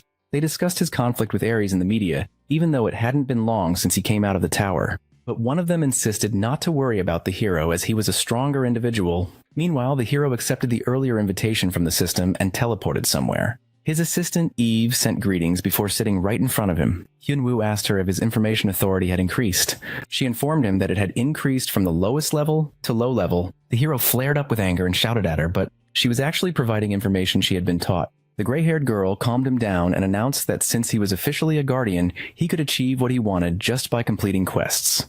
Basically, he had been assigned to stop the climbers from climbing the tower. The hero mistook this tower for the tutorial tower. But she explained that this one was different, consisting of 12 floors which included Earth. He had to protect the 9th floor from the 12th floor, which was Earth. The hero was wondering about his life and cried about being tired from working constantly. Eve begged him to protect her dwelling, otherwise it would be destroyed, causing him to yell at her for forcing the outcome. Eve shook her head, trying to relax him, saying that wasn't what she meant, then concluded that she never told him to shut up. Hyunwoo's face went blank as he looked up at the sky asking what she wanted him to do, and told her to speak properly. Eve looked down, thinking about how she was the system administrator of the 9th floor, so she had to be scary enough to have a say. She called his name nervously, then was confused when he called her name back. She finished by telling him not to be too angry because she wasn't. The reason he was chosen as a guardian was for his benefit, and it was to help him. Then tried to bribe him, telling him there were rewards, because stopping more climbers would count as his contribution, which would yield rewards. Hyunwoo stared at her, then asked her in simple terms that if he wanted to know who locked him in the tower after creating the tutorial tower, how much information authority he had to acquire. Eve replied that he needed to have high-level information authority for that kind of information. Hyunwoo asked again if he killed those climbers on their journey, would it increase his rank? After a nod of confirmation from Eve, he asked the number of climbers he had to kill to do so. Eve appeared hesitant, saying it would be hard to know since even climbers had ranks. So roughly it would take 5 high-rank climbers, and that would be enough to help him gain high-level information authority. Hyunwoo demanded more information, like what rank the Red Devil archer he killed was. Eve replied it was a low-rank climber. Hyunwoo nodded, roughly understanding everything. Hyunwoo sat in his house, staring at his status, thinking Earth being a tower was totally absurd, or him saving Earth was ridiculous too. He decided not to waste his time and brain cells on these complex situations. Instead, he would focus on one thing, which was finding the one who locked him here, so he would even crush those climbers to know that. Just then, a call from Seoyeon interrupted him. She anxiously told him to turn on the TV. When he turned on the TV, Hyunwoo saw his name all over the news, stating that public opinion of him had changed as Kim Hyunwoo, who played a major role in the Rift Crisis, had killed a member of the Ares Guild following a series of related incidents. Hyunwoo laughed at the news, asking what this new drama was about. Hyunwoo lay in his house in the Mokdong neighborhood. His phone was ringing like crazy. Seoyeon shouted, demanding an explanation as to who could have caused all this. She called Hyunwoo a celebrity just because he walked out of the tower after 12 years. She listed that just a few days ago he had single-handedly cleared the rift, making all countries watch him, and now he was being accused of murder. She expressed her worry, saying she had been feeling anxious ever since he told her about his problems with Ares. Hyunwoo rolled his eyes, telling her to relax and not worry. This only upset Seoyeon more, telling him to stop telling her not to worry. Hyunwoo realized this feeling was strangely like being scolded by a wife, which was weird since he didn't remember having a girlfriend, let alone a wife. He turned to Seoyeon and spoke bluntly, telling her she must have a crush on him, and if his assumption was correct, she should be honest and confess. Hearing this, Seoyeon slowly inhaled and exhaled, then smiled scarily, confirming that she would roast him with lightning if he ever dared to think of joking like that again. He laughed awkwardly, trying to lighten the mood, thinking it was better to drop the subject before he said something worse. Shihun stood up and showed him all the missed calls from the Hunter Association, expressing that this was the first time he had seen so many missed calls. Then he showed him the status board showing Hyun-woo in the first place again. Shihun began reading an article stating that Kim Hyun-woo, along with his 3 guildmasters, had similar murderous tendencies. Making Shihun's eyes turn red with anger, Hyun-woo tried to stop Shihun from making scary faces at him. But Shihun replied that he was shocked by Hyun-woo's lack of concern when all their reputations were being ruined. Hyun-woo asked if Seokwon had arranged the reporters for him yet, leaving Seoyeon and Shihun shocked with worry, seriously asking if he was prepared. Hyun-woo seemed amused that they thought he would go to a press conference unprepared. Seoyeon advised him not to hit reporters or accept that he would destroy the Aries Guild. Hyun-woo looked at them and asked if that was really what they thought of him. Meanwhile, the leader of the Aries Guild asked about the current situation with Kim Hyun-woo. The HR manager informed him that Hyun-woo's face was all over the news and social media, successfully changing public opinion and ensuring things didn't favor Hyun-woo in any way. The leader thought about how he needed to be one step ahead to eliminate him completely. The guildmaster thought about how something he found hard to believe was possible was done by Kim Hyun-woo, but in the end, it worked in their favor and turned into a huge disadvantage for him. At the press conference in Mokdong, Hyun-woo sat confidently. As reporters began asking questions whether the recent news was true or the reason behind his attack on the Aries Guild member, Hyun-woo let out a sigh, stating clearly that this was his first press conference, so he would just do what he thought was right. Then ordered one of the reporters to ask the first question. The reporter asked Hyun-woo how he felt right now. He nonchalantly replied that it felt like crap. When another reporter asked bluntly if he really killed the Aries member, he nodded, telling them to judge him however they wanted, but first to listen to the recording. He claimed he didn't know the reason behind all this, but he remembered rejecting the Aries Guild's recruitment offer. He played the voice recording, where the deceased confessed that he was an assassin sent by the Aries Guild to kill him.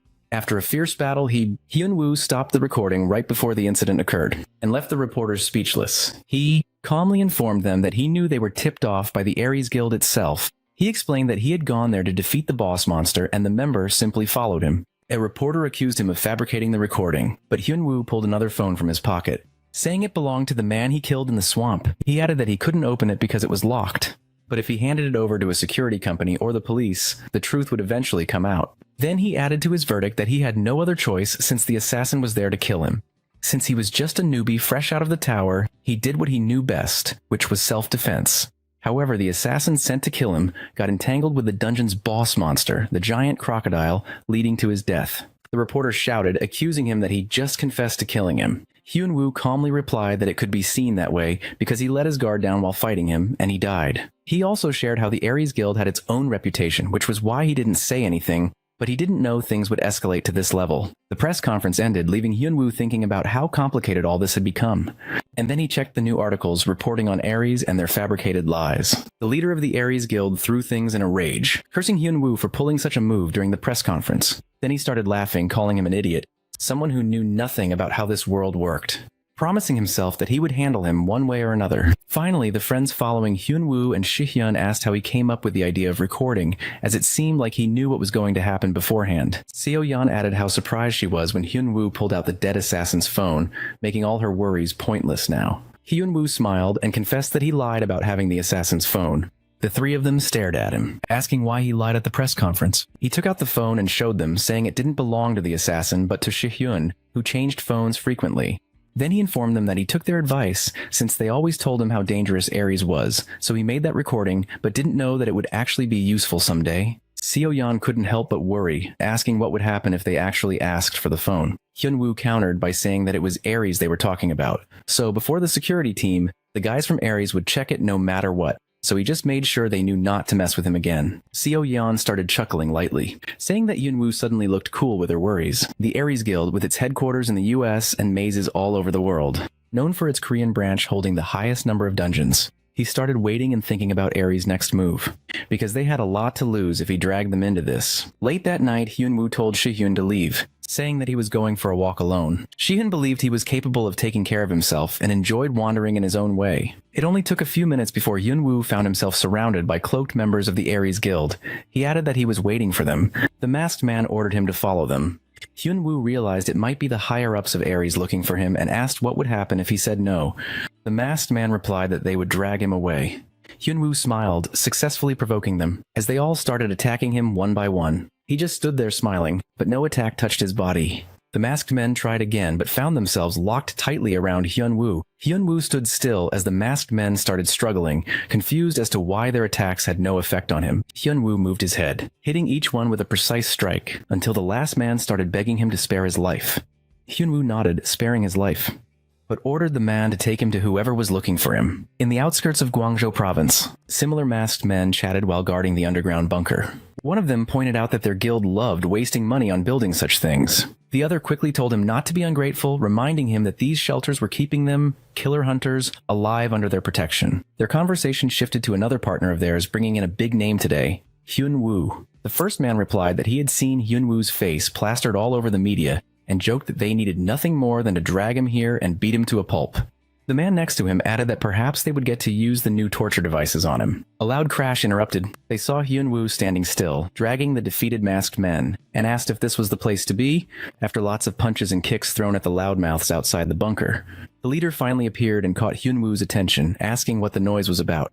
Other masked men got into position in front of the elevator, raising their guard. Hyunwoo calmly walked in, questioning how much the building and this whole setup cost them. The man in the suit stepped forward, demanding to know his name and the reason he was there. Hyunwoo sneered and replied that he was the Grim Reaper sent to send them to the afterlife. In an unidentified cell, the pink-haired girl sat beaten, surrounded by men. The leader of the Ares Guild pointed out that she should think about her life. Start telling them the answers, as the Pato Guild seemed to have abandoned her. He tried once again to force her to reveal their weaknesses and extract information, but she just smiled. The leader ordered his men to take her back and beat her more. One of the men stepped forward, replying that they could kill her today, but the leader shrugged coldly and said he didn't care about that.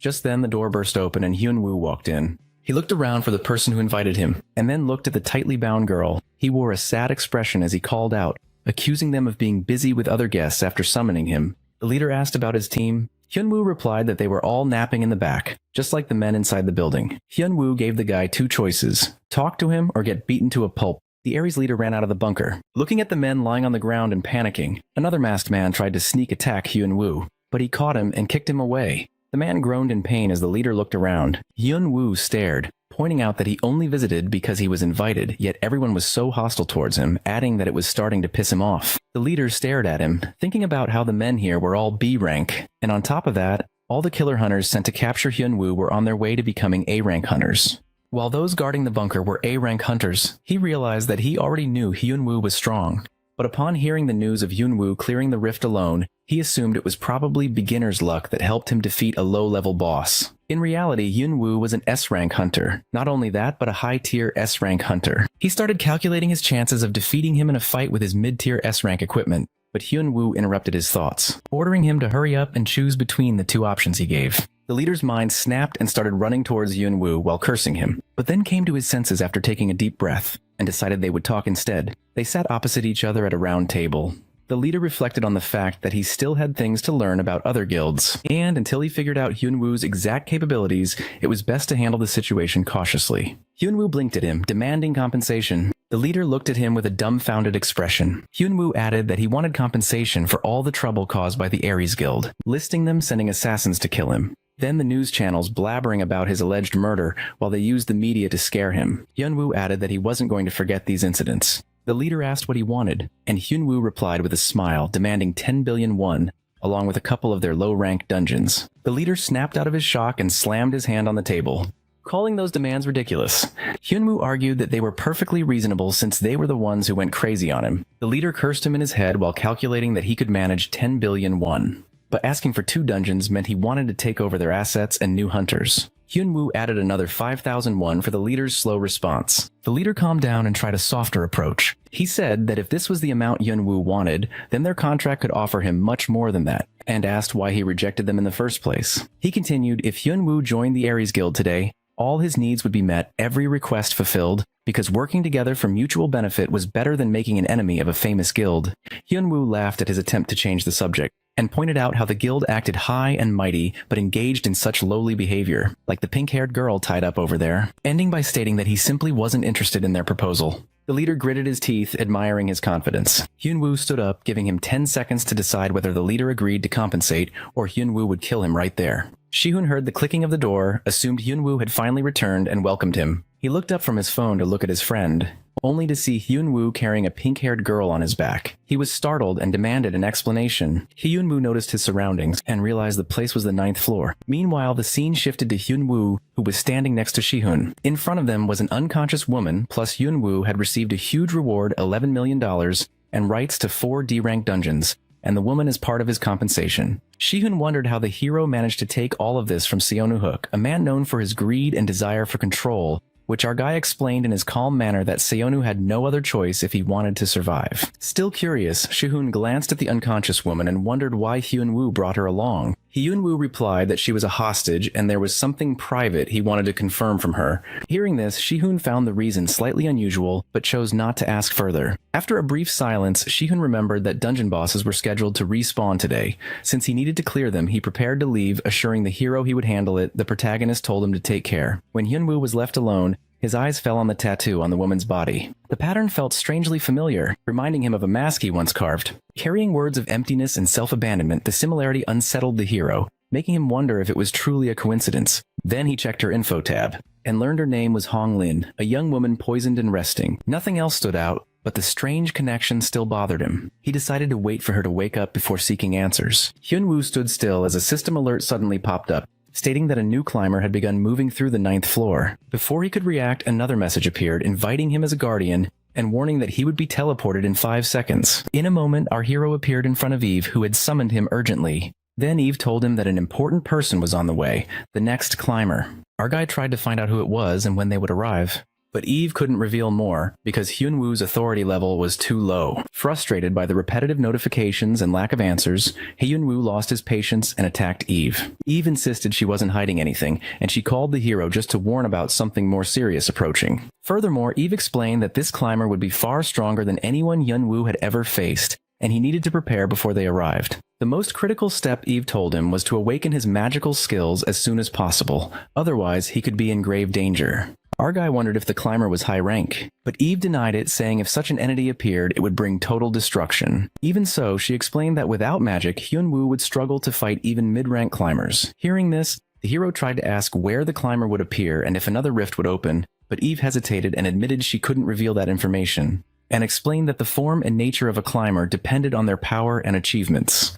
Feeling disappointed with the answers, Hyunwoo summarized the situation in annoyance, realizing that he knew very little and had to face whatever came alone. In a fit of anger, he took it out on Eve, who protested that he shouldn't hit someone weaker and questioned his upbringing. Her emotional outburst turned into guilt when the protagonist admitted his parents died in a car accident when he was young. Shocked, Eve immediately apologized and felt ashamed of what she said. Hyunwoo brushed it off, saying it was nothing to worry about. Observing his reaction, Eve softened and started thinking that, despite his harsh temper, the protagonist might not be such a bad person. At the Hwarang Guild Mansion in Gwangjin-gu, chaos filled the room as Kim Hyunwoo shouted in frustration. He sat inside a glowing magic circle and became angry because nothing seemed to work, because the circle, meant to help him sense mana, showed no effect, and he started thinking it was a scam.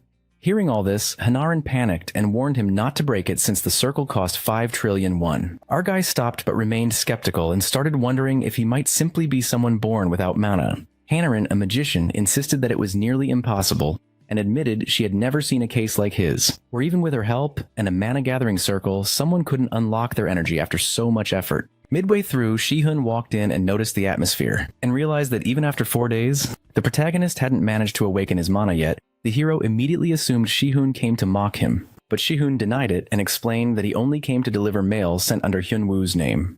As he handed over the envelope, he casually mentioned it was from the Guild Establishment Council of the Korean Hunter Association, asking if our hero had established his own guild.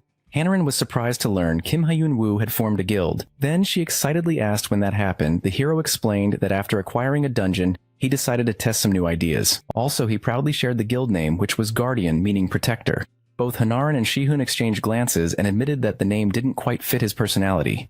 Trying to change the subject, our guy wondered about the unconscious girl he brought earlier. Shihun told him she was still in the same condition, though not in danger. Hearing this, the protagonist worried it might be something serious, but Shihun reassured him that the nurse said it was just shock. Then Hyunwoo's frustration returned, because sitting in the mana circle for days still hadn't helped him awaken his mana, and he complained loudly that he didn't feel any difference. Hanaran, thinking for a moment, suggested they visit someone who could perform mana unblocking instead. Then Shihun realized she meant Nakagawa Yasumi from Japan. Confused, the hero asked what the hell mana unblocking was. Hainarin explained that the guildmaster of the Izanami Guild in Japan possessed a unique ability called mana unblocking, a special skill that worked like magical acupuncture. Additionally, it opened and stabilized the mana paths of hunters who couldn't use their energy properly, allowing them to rank up.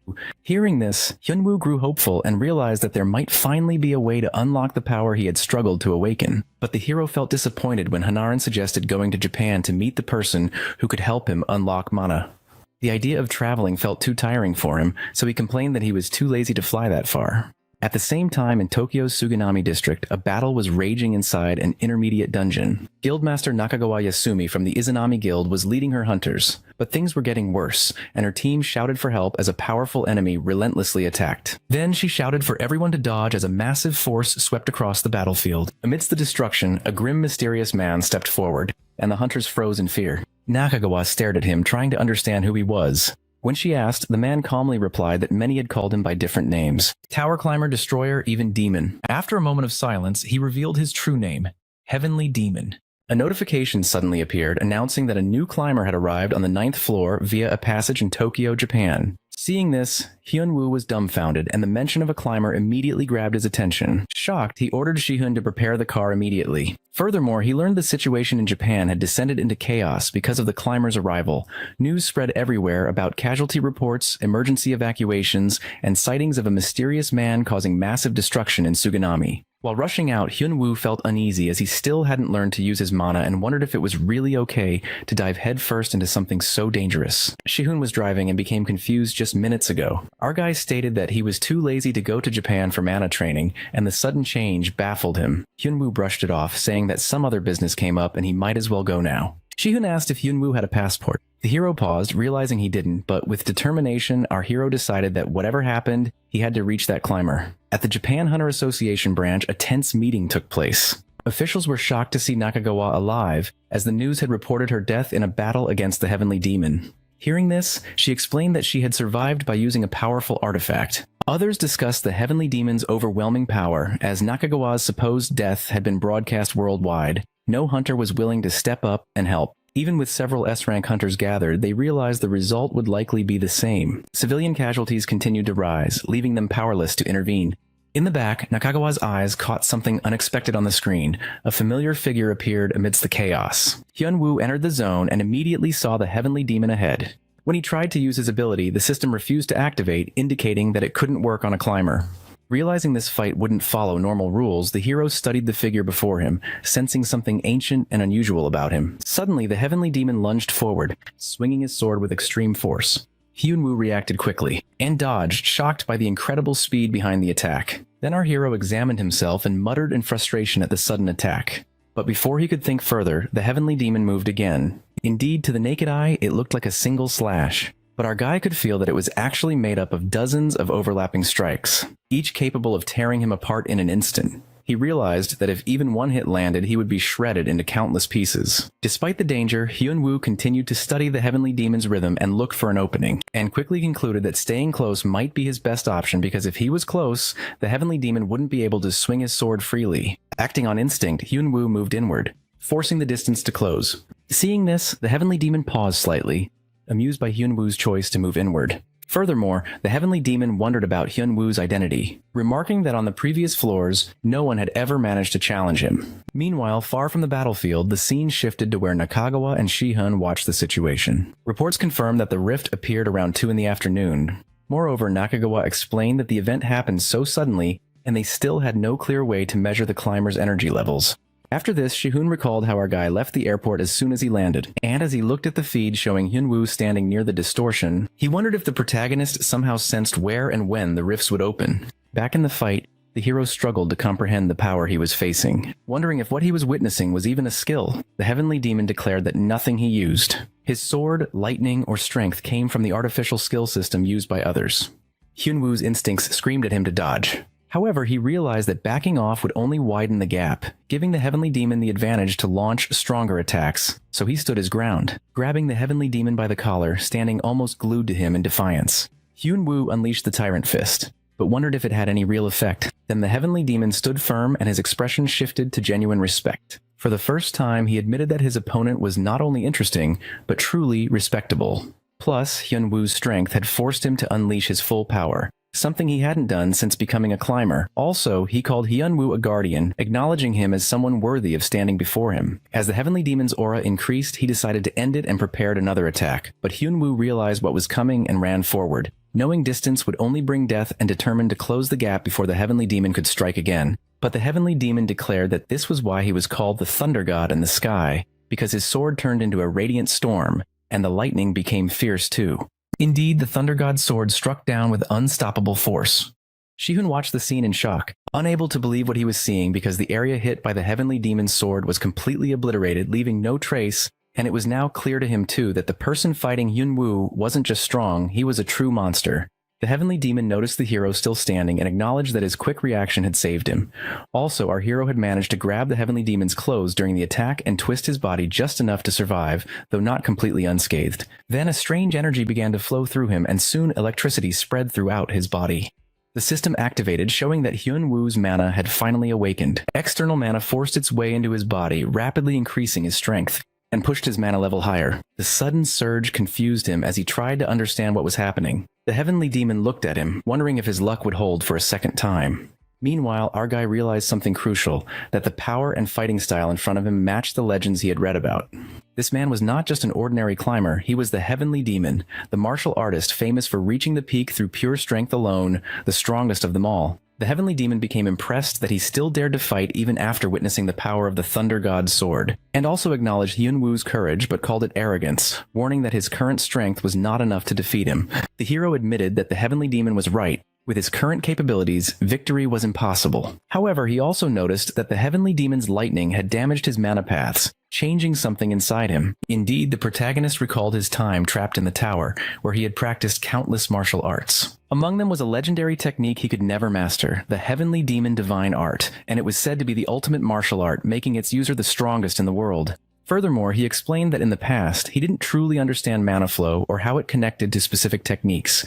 He merely copied what he read in books, mimicking the legendary heavenly demon's moves without grasping their essence. Now, Hyun-woo humbly admitted that for 10 seconds, the heavenly demon had been his teacher, and after learning from him, he decided to return the favor. Then he focused all his mana into a single point, and unleashed it in a single explosive strike, a powerful move he called the Heavenly Tyrant Kick. The kick landed with extreme force, and the system immediately informed him that he had defeated the climber heavenly demon Muwol, and his achievement points began to accumulate. Shortly after, another notification appeared revealing a mysterious system invitation with a countdown of 10 days, 3 hours, 8 minutes, and 11 seconds. The scene then shifted to the royal castle. Myung was there recognizing the devastating power of Hyun-woo's final move, the Heavenly Tyrant Kick, and trembled with emotion realizing that the one who unleashed it was none other than her master, also the same person who once taught her martial arts, and the first person she truly served. Later, Myung was seen discussing the guild's progress, through which she learned that only one area remained unconquered, the eastern dungeon controlled by the Wheon Guild. Once that was captured, the royal guild would possess all territories across China. Confidently, she declared that they would take it within a month. To ensure success, Myung decided to personally join the mission because she remembered her promise to her master that when he returned to the world, she would have a place worthy of him. Myung became determined to fulfill that vow to reunite with her master. After defeating the heavenly demon, the hero faced a chaotic crowd full of reporters demanding answers about his strength and sudden appearance in Japan. He silenced them and said that Shihun would explain everything, leaving his friend shocked and frustrated. Later, our guy relaxed in a room, commenting on how troublesome people had become. As he looked around, he noticed a girl, Hong Rin, who expressed her gratitude, calling Hyun-woo her savior. He recalled that she was the same girl he had rescued from the Ares Guild. According to her, she was an executive of the Royal Guild, and had been captured during a battle when the Ares Guild tried to take over a dungeon owned by her guild. Tortured while in captivity, she barely survived until our hero saved her. Although her story was tragic, Hyun-woo remained indifferent, not particularly curious about her past. Hyun-woo noticed a tattoo on Hong Rin's shoulder and asked about it.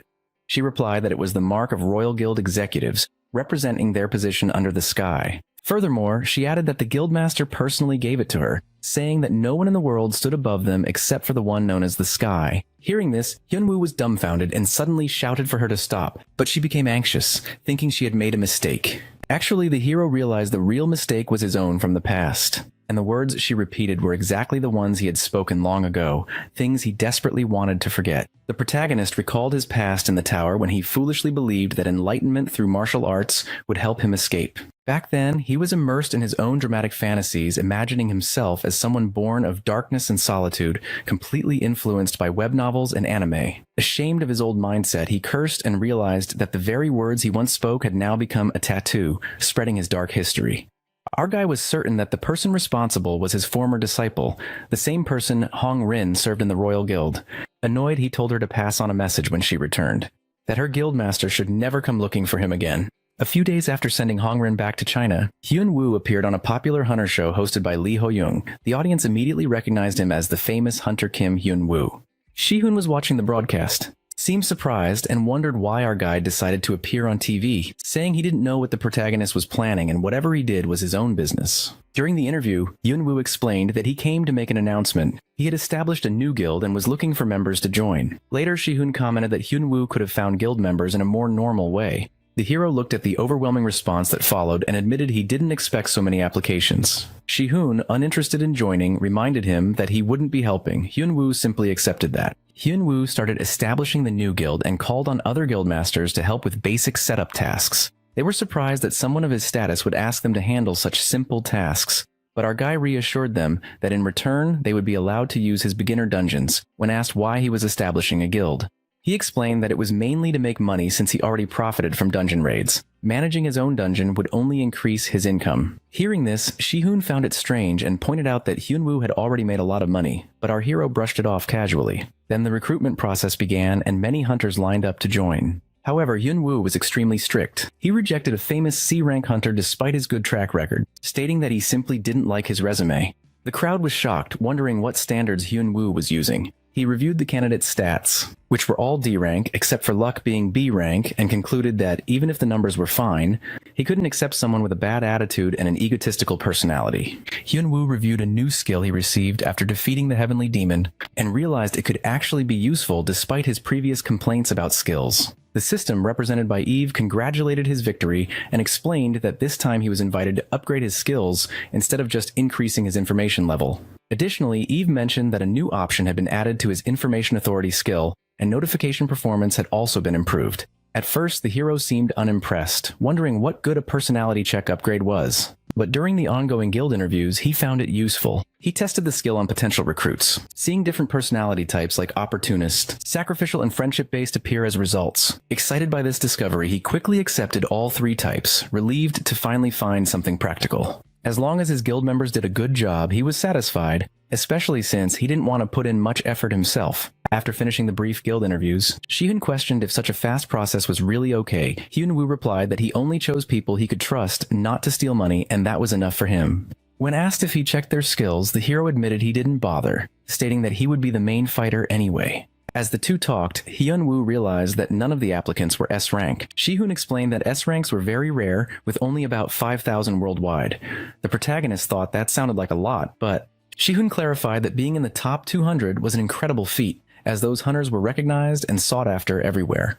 Curious, our guy wondered what happened to names disappearing from the rankings. Shi-hoon replied that they died. Hyun Woo was surprised, wondering how such strong hunters could die so easily. Shi-hoon explained that they often lost their lives trying to obtain extremely rare S+ rank artifacts found deep within mazes. Every hunter had a natural limit on their growth potential, and these artifacts were the only way to break through that barrier, but obtaining them meant risking it all. Many died inside, and others obtained them through darker methods by killing those who already possessed them. That was how some hunters became feared killers in pursuit of power. He further explained that hunters who killed others for power were labeled killer hunters, and once they crossed that line, their names were removed from the official S-rank list, and they were expelled from the system entirely. Hearing this, the protagonist realized that the hunters sent by the Ares Guild were exactly the kind who relied on dirty tricks and violence to get what they wanted. Later, Hyun Woo visited one of the 4 beginner dungeons he had newly acquired from the Ares Guild, called Manifestation Marsh. And now it was considered his property, and he intended to check things out personally.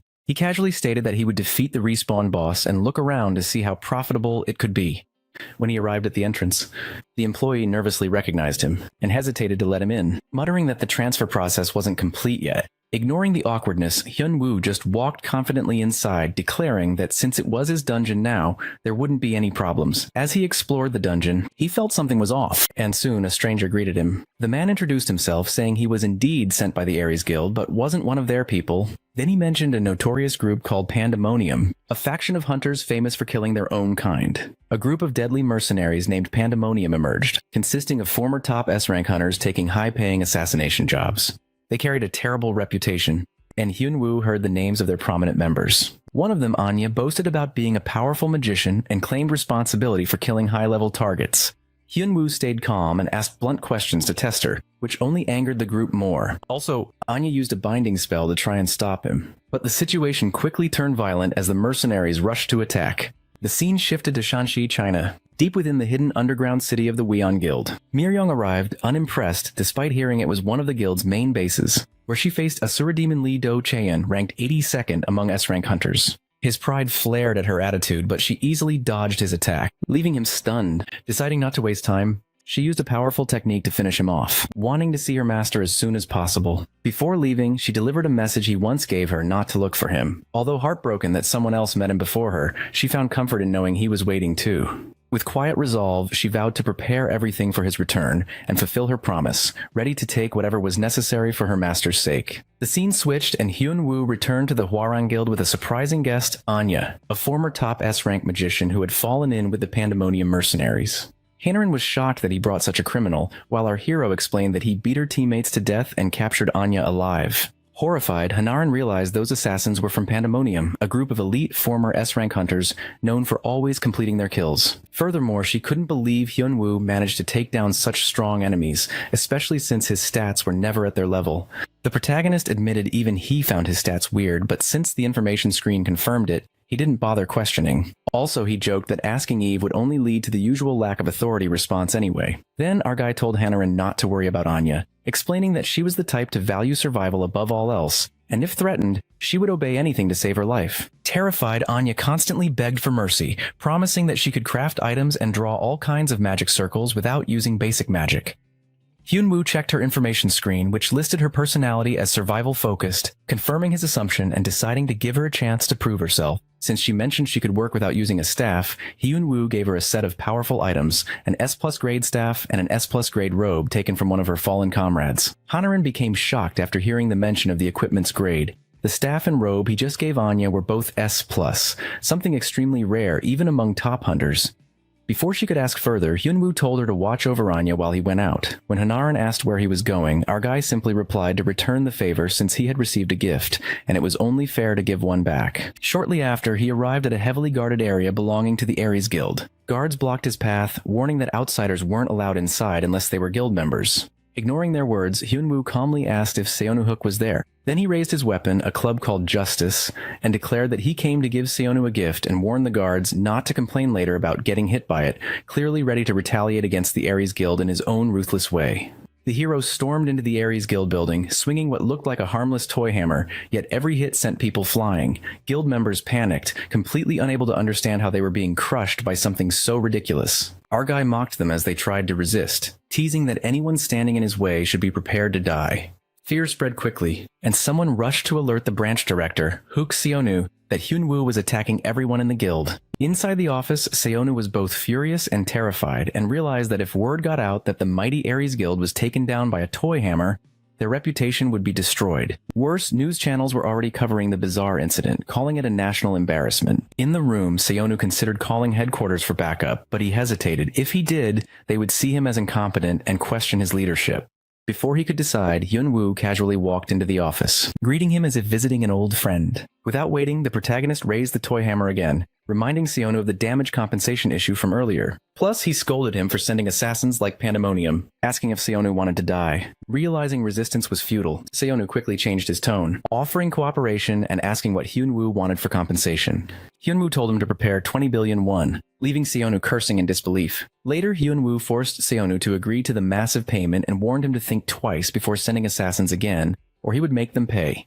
Indeed, our guy ordered Seonu to call the hospital for the injured, showing he meant business. Seonu lost his cool and vowed to eliminate Hyun-woo, and also realized that he couldn't call headquarters for help without looking weak. With no other choice, he decided to go to China, bringing back a powerful fighter known as the Dragon Emperor, who ranked 5th in the world, hoping it would be enough to defeat the hero.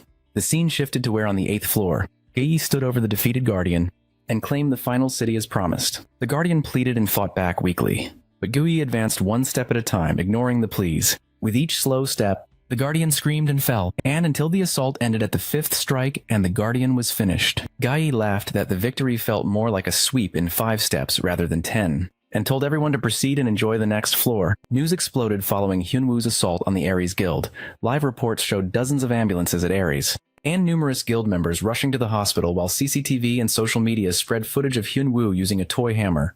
People laughed, talked, and mocked Ares, and rumors said Ares might have to transfer dungeon rights to our hero. Shihun worried this could lead to criminal charges and detention. But Hyun-woo remained calm and reminded him that the guild threatened his life first and called his actions self-defense, downplaying the damage. Also, he remembered he had a paid teaching gig for beginner hunters from Japan, and planned to attend since they were paying him a large fee, so he wasn't too worried about the consequences. During his lecture, Hyun-woo suddenly received a system notification, and a new climber had begun ascending through the 9th floor passage. The countdown quickly ran out and the system invited him again. He was surprised another climber appeared so soon, especially since his information authority hadn't been upgraded despite defeating the heavenly demon. Eve explained that while his authority level hadn't officially increased, a small amount of progress had accumulated. Also, she offered to brief him on the new climber. This time, the climber wasn't alone, but brought along many companions. This made the hero wonder if it was similar to the rift monster he encountered earlier, but Eve clarified that it was different, because lower-level climbers like the Red Devil often attracted monsters from the rift, which the system created to help them end the world. However, those summoned creatures weren't true comrades. Then the hero confirmed with Eve that the approaching climber must be mid-level or higher. She replied it was mid-level, but stronger than most at that level. When he asked if it was stronger than the heavenly demon, Eve nodded. Our guy found that interesting, as defeating such a climber would likely raise his information authority. The scene then shifted to the Hwarang Guild. Hyun-woo walked in, kicking the door open again. This immediately annoyed Hanarin. She scolded him for using his feet and warned him he'd break them one day. Our hero laughed it off, saying he did it unconsciously, and explained that he just came to check on their progress. Anya nervously reported that she had almost finished fixing the magic circle, and this time it would be stronger and last longer. Hyun-woo praised her effort but suggested trying something new instead. Since her unique skill was teleportation, he told her to draw a teleportation circle. As she started, Hanarin suddenly realized and looked shocked to hear that teleportation was Anya's unique skill. Then Hanarin wondered why Anya never used her teleportation to escape if she had it all along. Anya nervously explained that her skill couldn't activate with her own manas, and she needed the support of a magic circle to use it, but Anya hurriedly added that she never really tried to run away anyway. Just then, in that moment, a system notification announced that the climber had arrived on the 9th floor located in Germany. Hanarin asked the hero where he planned to go using Anya's teleportation. He calmly replied that the destination was Germany. The scene moved to Leipzig, Germany, where the Schweizer Guild faced Gui. Surrounded by a large group of S-rank hunters, the guildmaster demanded Gai surrender, promising to spare her life if she did. Hearing this, Gai mocked their arrogance, amused by their confidence in numbers. No matter how strong she was, she couldn't withstand combined attacks from so many high-level hunters. Hearing this, Gai found their belief ridiculous. Furthermore, Gai declared that just as they had companions, she too would fight alongside her people. Introducing herself as the embodiment of their deepest fears, master of everything imagined in the dark, the force that devoured courage, and the leader of the night parade of 100 demons, Hayaki Yagyo, the mystical god of chaos. Meanwhile, back at the Hwarang Guild, Hyun-woo checked Anya's progress with the teleportation circle. Anya reported that it would take another 5 hours to complete. Suddenly, Hanarin burst in with alarming news that a rift had opened in Germany, and added that reinforcements had been requested from him and the topic was already dominating global news. Hyun-woo scrolled through his phone, seeing headlines praising him as Korea's proud hunter and international hero, though he was visibly annoyed by the excessive coverage. Indeed, Hanarin secretly wondered if Hyun-woo was always someone who stepped up out of pure goodwill. Meanwhile, in Germany, Gui proposed a cruel game to the hunters in front of her, and announced that she would stay in the city for 24 hours. If anyone managed to defeat her within that time, she would end the conquest and retreat peacefully. Plus, if not, the assault continued, so she warned she would move on and destroy the next city if no one could stop her. The damage was immense. Around 20,000 civilians were reported injured or dead, and the deployed hunters suffered catastrophic losses. 32 S-rank and 68 A-rank hunters were wiped out. making this crisis worse than the rift incident in Japan. Attempts to call top-ranking S-class hunters worldwide for help had mostly failed, leaving local groups overwhelmed. News broke that Kim Hyun-woo, the Korean hunter who defeated the Heavenly Demon in Japan, was being sent as reinforcement. Giving everyone a sudden spark of tense hope, Hyun-woo arrived in Germany via teleportation, surprised at how easy magic made travel. As soon as he landed, he kicked away a weak monster nearby, annoyed by its noise, then looked around, wondering where the real threat was. Meanwhile, thousands were watching the live broadcast online, flooding the chat with disbelief and excitement as news confirmed his arrival in Germany. Viewers couldn't believe it was true that the hero himself had come to face the disaster. Soon enough, Guyi appeared before him, calling him the first challenger. Hyun-woo mocked her outdated way of speaking, asking if it was only her mouth that had aged. Guyi coldly remarked that he talked too much. But Hyun-woo clicked his tongue and criticized her for turning the city into rubble, asking if she planned to take responsibility. She laughed at the question, saying she didn't know if he was being arrogant or just plain stupid. But the protagonist stood his ground and told her either way it wasn't her business. Then Guyi's tone shifted and she called Hyun-woo a fool, stating that she usually spared time for first challengers, but his attitude had crossed the line. Also, she recalled how the dragon once survived 5 steps, and another arrogant man, calling himself the world's strongest, lasted 7 steps. With a cruel smile, she decided to see how long Hyun-woo could endure. As she began her deadly march, every step shook the surroundings, and the hero immediately felt something was wrong because the mana around them was changing abnormally. Her steps weren't normal as they were expanding and crushing the whole space with enormous energy. He realized the steps themselves were weapons, and he had to stop her from taking any more steps. Our hero braced himself, gathered all his strength, and unleashed his strongest attack. But with each step, 4, 5, 6, the pressure grew heavier. And by the 7th step, his body trembled as his own mana went haywire, expanding against his will. The crushing force felt unbearable, like his body might tear apart. But he refused to yield and pushed forward. Guyi watched with admiration and noted that he was stronger than the previous opponent who called himself the world's strongest. Her steps continued 8, 9 until finally the 10th step landed. She congratulated him sarcastically, saying he almost stopped 9 of her steps, but failed to block the last one. And the 10th step landed. With the opponent's energy pouring down on our hero, he could feel his body being torn apart. The climber was surprised by his ability to withstand the full force of her 10-step technique. She explained that because Hyun-woo was able to withstand her force, the damage to the area was minimal. Otherwise, on the previous floor, the entire city was devastated in 5 steps. The protagonist realized that Eve was right about this climber being stronger than the Heavenly Demon. The climber thought our hero had no energy left to fight and asked him if he planned to beg for his life or bravely wait for death. However, our hero just wanted to destroy her. The climber became serious for a moment and started laughing at our hero, calling him different from the others. But then, she promised to give her all to this fight, using all the mana she, as the Chaos God, could use. As she began to summon her power, our hero realized that this time was different and much heavier than before. As the attack landed on Hyun-woo, he started getting injured. But then, the system notified that he had prevented mana expansion happening inside. The hero's durability level increased.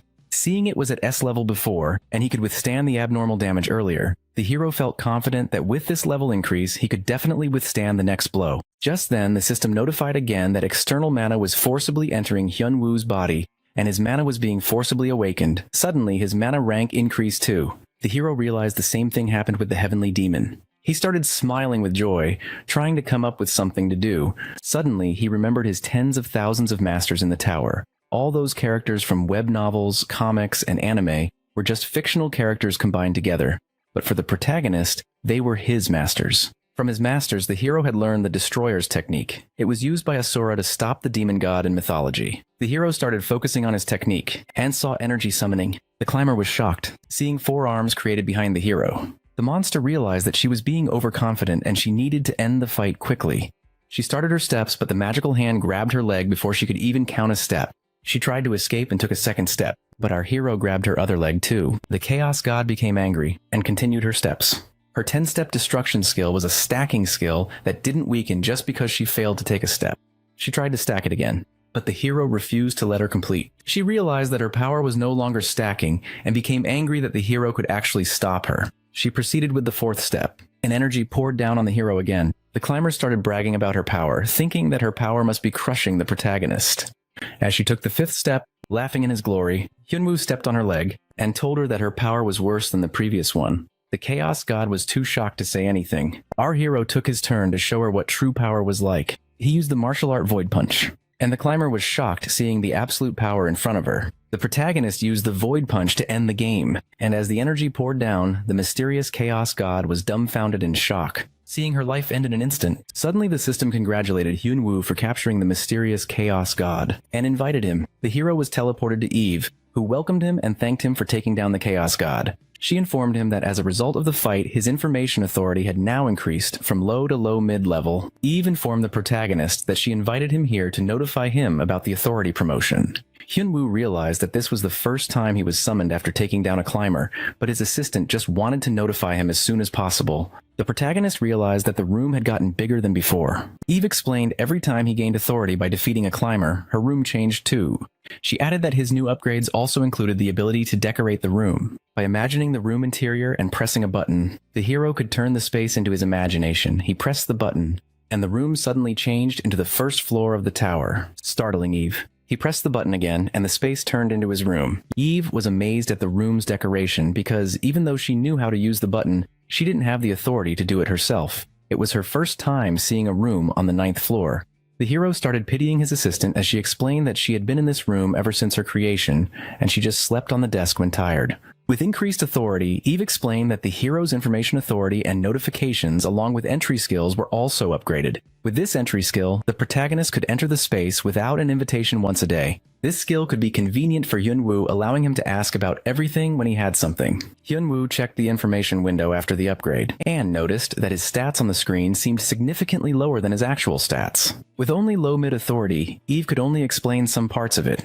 She explained that the creator of the tower put a limit to stop people from getting too strong in the tower, therefore player stats could only increase to a certain level. However, this limit was only in the system, and the hero's actual stats grew far more than what the system showed. So while the screen stats were capped, the Guardian's body continued to grow. Hyun-woo was curious to know about the difference between his screen stats and actual stats. But with low mid authority, Eve couldn't answer him. Then he asked about the reason behind his imprisonment in the tower, but she refused to answer that too.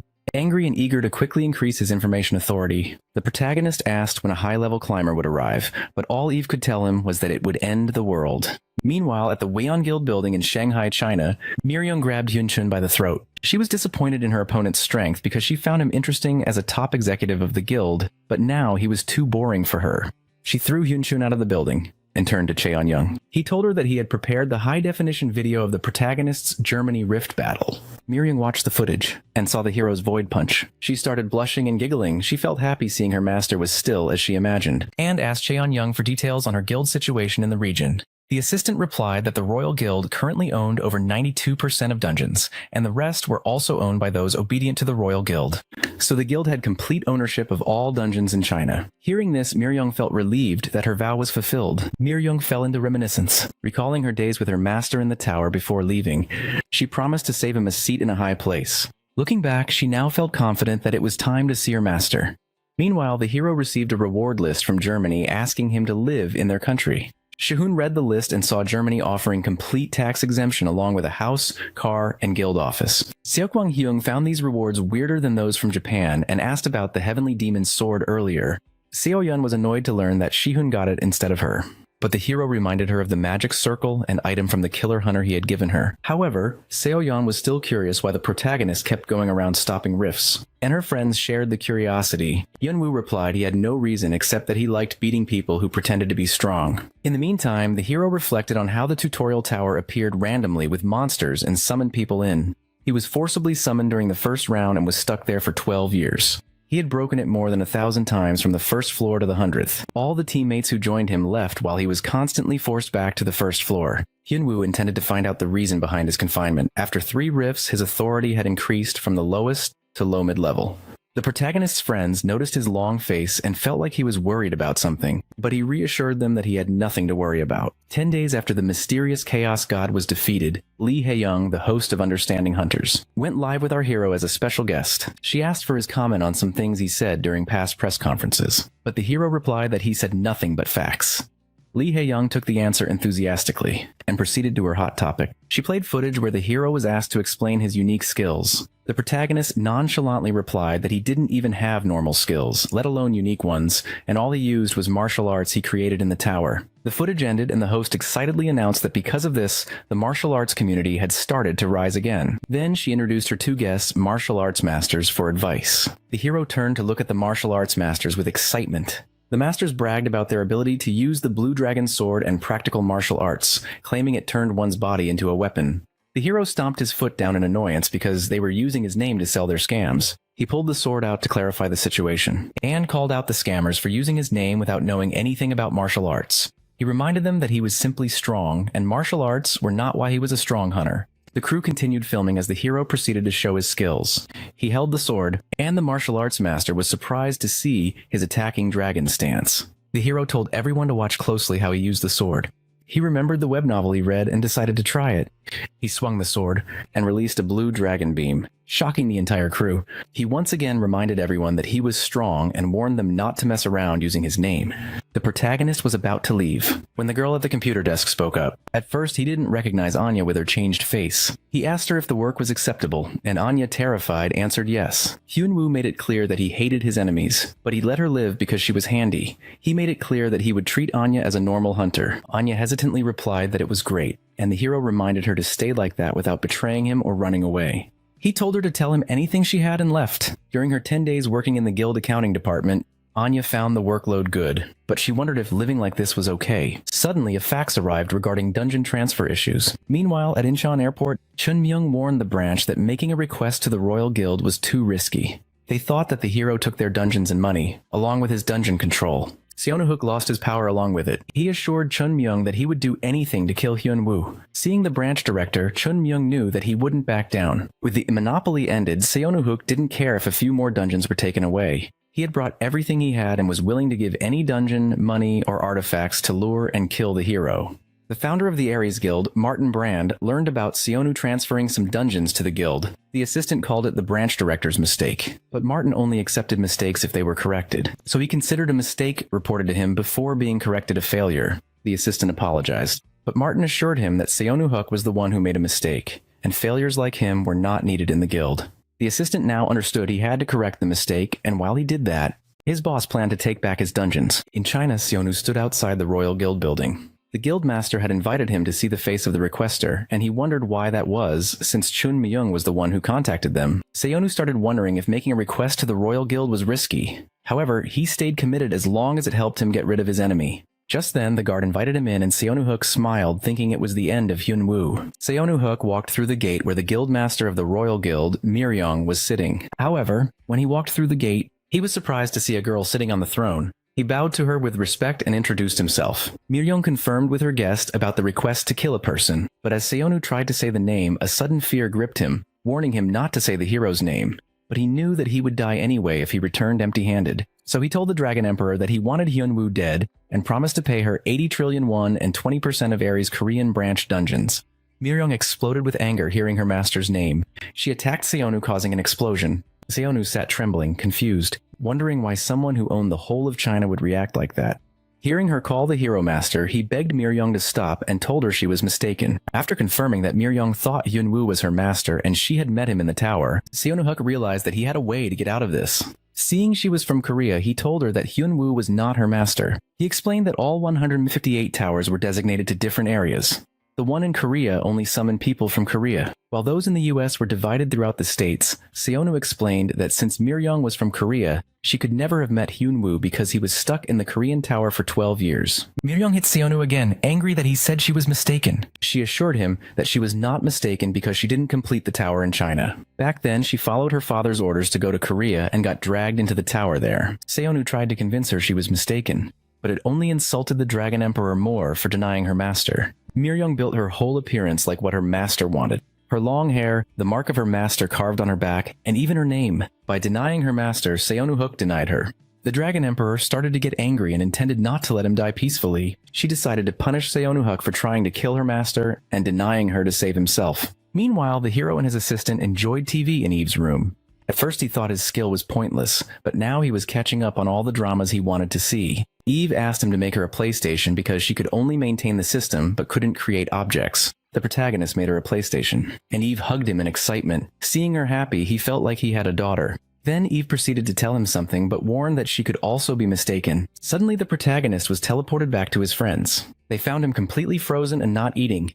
Hyun-woo was in deep thought, recalling Eve's words that there could be a climber on the 9th floor he was on, but it was just a prediction, so she wasn't sure. Before the hero left the tower, 3 rifts had appeared. Usually they should disappear, but 2 rifts still hadn't disappeared, making her suspicious. Won-hyung asked to accompany the hero to Germany. Hyun-woo intended to return right after finishing the job, but Wang-hyung wanted to tour the country. The hero believed the whole city would be in ruins after the incident anyway, but Seo-yeon informed him it was probably restored by magician class hunters. She explained that magicians with magic circles could quickly help the city, doing a year's worth of work in days. She added that magicians were the reason cities didn't turn into wastelands as monsters and rifts constantly appeared. The reason Hyun-woo's friends wanted to go to Germany with him was because of an auction happening the day after his award ceremony.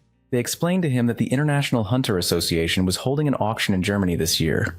They wanted to go with him via teleportation because it saved them from getting on a plane. The hero agreed, and his friends assured him that he would like the auction because it handled strictly selected items. Hyun-woo learned that the Hunter Association thought the remaining rifts were due to their ranks. If Eve was right, then there were currently 2 climbers on the 9th floor. The hero's information authority didn't work on climbers, so he could find out who it was by checking everyone. However, that was too much work. The protagonist knew he needed to get stronger. The 2 previous battles had made him stronger, but they were only mid-level, and a high-level climber could appear at any time. Not realizing, he said out loud that he needed to prepare. Confusing Seo-yeon, meanwhile Chun-myung burned the contract, and assumed Seonu was probably dead since he hadn't returned. With the branch director meeting his end, Chun-myung thought about fleeing. With all evidence burned, he thought his money would be enough to keep him hidden, and assumed the office wouldn't bother looking for him, blaming Seonu. However, just as Chun-myung reached for the door, an assassin cut off his hand. The knight played with him and joked about missing. Chun-myung recognized the knights. Killer hunters under the office were knights made up of people in the top 40 rankings. He now realized that escaping was no longer possible. The knight cleared his confusion and told him that he should know why the knights were here. Chun-myung tried to run away, but the knight stabbed him with a knife. Another knight walked in, surprised by the quick kill, and the 2 proceeded to leave. The knight explained to his colleague that Seonu-hook was caught by the Royal Guild, so they might not even have to deal with him. After he entered the castle, dense mana exploded from there, so the knights assumed Seonu-hook was already dead. If he was still alive, they decided to deal with him when he returned. The other knight was surprised when his colleague informed him that 4 knights would deal with our hero, however realizing that he had dealt with 2 disasters. The knight understood the manpower needed to deal with him. He started bragging about powerful artifacts, but his colleague stopped him from revealing his secret rank. Meanwhile, the auction in Germany began. People kept asking the hero to take off his jersey, but the hero didn't care about people's complaints. Besides, people had accepted his fashion sense now. Even when he attended the award ceremony in casual clothes, not a single article mentioned it. Seo-yeon began looking through items at the auction and realized there weren't any S+ rank artifacts. However, our hero had an S+ rank artifact dropped from the mysterious chaos god he received at the award ceremony. He was confused, seeing no skills or modifications on the artifact. However, Hyun-woo didn't think he would make much money since the artifact was too small to be used as a weapon. He began looking through the description, and the whole low information authority thing made him even more curious. He started watching other items. The auction continued, and our hero checked the item description. The auctioneer announced Aslan's giant spear. The protagonist checked its description, but the whole no authority thing annoyed him, and he left the auction, so Hyun-woo decided to take a walk outside. Suddenly, someone knocked out the guard and attacked him. The protagonist saw the attack coming, and dodged. He continued to block the knight's attack, and threw him away. He was confused seeing the hunters. The knights told him they were here to kill him, and started bragging about their skills and rank. However, the protagonist was too tired of people bragging about skills. He threw a stone at one of the knights, knocking him out. He told them they always talked too much for someone so easily taken down, and this time he intended to punish them. Meanwhile, the boss received a report that the knights couldn't kill their target. He told his assistant to tell number 5 to ensure his mistake wasn't exposed. Seeing the fight, Martin Brand thought his knights should have already started the ambush or would join the fight. However, the assistant was worried that the knights faced a strong opponent and they lacked skills to fight. After learning who the knight sent for Hyun-woo was, Martin Brand reassured the assistant that everything was fine. Martin didn't think his knights would handle the opponent anyway. All he wanted to do was check how his artifacts affected the hero. And he had something else to check too. Meanwhile, the assistant informed the creator that the 2 climbers, Heavenly Demon and Miryong, had been taken down. The creator was surprised because he thought the Guardian would eventually end up as a sacrifice for the climber. Then he asked who the next climber was, but that hadn't been decided yet. The creator now became excited, looking forward to the next unexpected hurdle for the hero. Back home, Shihun saw the bag of artifacts the hero collected from the auction house. He mentioned how surprised they all were seeing Hyunwoo standing over the dead bodies. Fortunately, the security camera recorded everything. Unfortunately, the protagonist couldn't find out their identities, as they all killed themselves when he tried to interrogate them. Even the camera failed to capture their faces clearly thanks to cognitive impairment magic, and the hero ended up blowing their heads off, making identification even harder. The protagonist argued that he couldn't control his strength, but his friend knew it was just a one-sided battle. Hyunwoo was slightly surprised by the knights' combined attacks, but he easily annihilated them while trying out his new techniques. However, the protagonist believed he wouldn't find out the attacker's identity anyway, because they probably destroyed all records. Shihun then walked out, saying he needed to buy some souvenirs before returning to Korea. Hyunwoo took the weapon out of the bag. He picked it up and decided to check it. The first weapon was revealed to be Bjorg's S+ starving spear. He checked the hidden information, but most remained censored due to low authority. However, all the artifacts the attackers had bore the same name. Seeing the artifacts, the protagonist didn't think they came from the maze. The strange explanation and strange names made him wonder if they were all artificially created. However, he wondered if that was even possible. No matter how hard he tried, he couldn't find any information about its creation, which only made him think something serious was going on. So Hyunwoo decided to rethink the whole thing. The knights were from a different order than the hunters he had faced before. They knew about the hero's location and ambushed him with full preparation. He came up with two possibilities. The attackers were either sent by the Ares Guild or were mercenaries. However, the protagonist had no enemies other than the Ares Guild, so that was the only option. Then he turned his attention back to the artifacts, but realized there was no point. He decided that finding the person behind the knights was more important than the artifacts. The hero thought Seonuhuk was still after him and decided to deal with him for the last time. He went to the Ares Guild building and beat a person asking for Seonuhuk's whereabouts. The man trembled in fear and tried to tell the hero he didn't know, but Hyunwoo refused to take that answer. He knew that his enemy wasn't in the building and asked the employee about where he was. Seeing his anger, the man finally gave up and promised to answer his question. He told the hero that Seonuhuk left 4 days ago without notifying anyone, and he said he was going to Beijing, China to meet the Royal Guildmaster. Late that night, the hero asked his friend Shihun what he knew about the Royal Guild. Shihun explained that the Royal Guild now controlled all dungeons in China. The hero was shocked because he was told the guild only owned 50% last time. Hearing that now they had full control, the hero wondered if it was that easy to take over. Shihun explained that taking over dungeons was far from easy. Although Hyunwoo himself took dungeons on his own, there was a lot of trouble initially.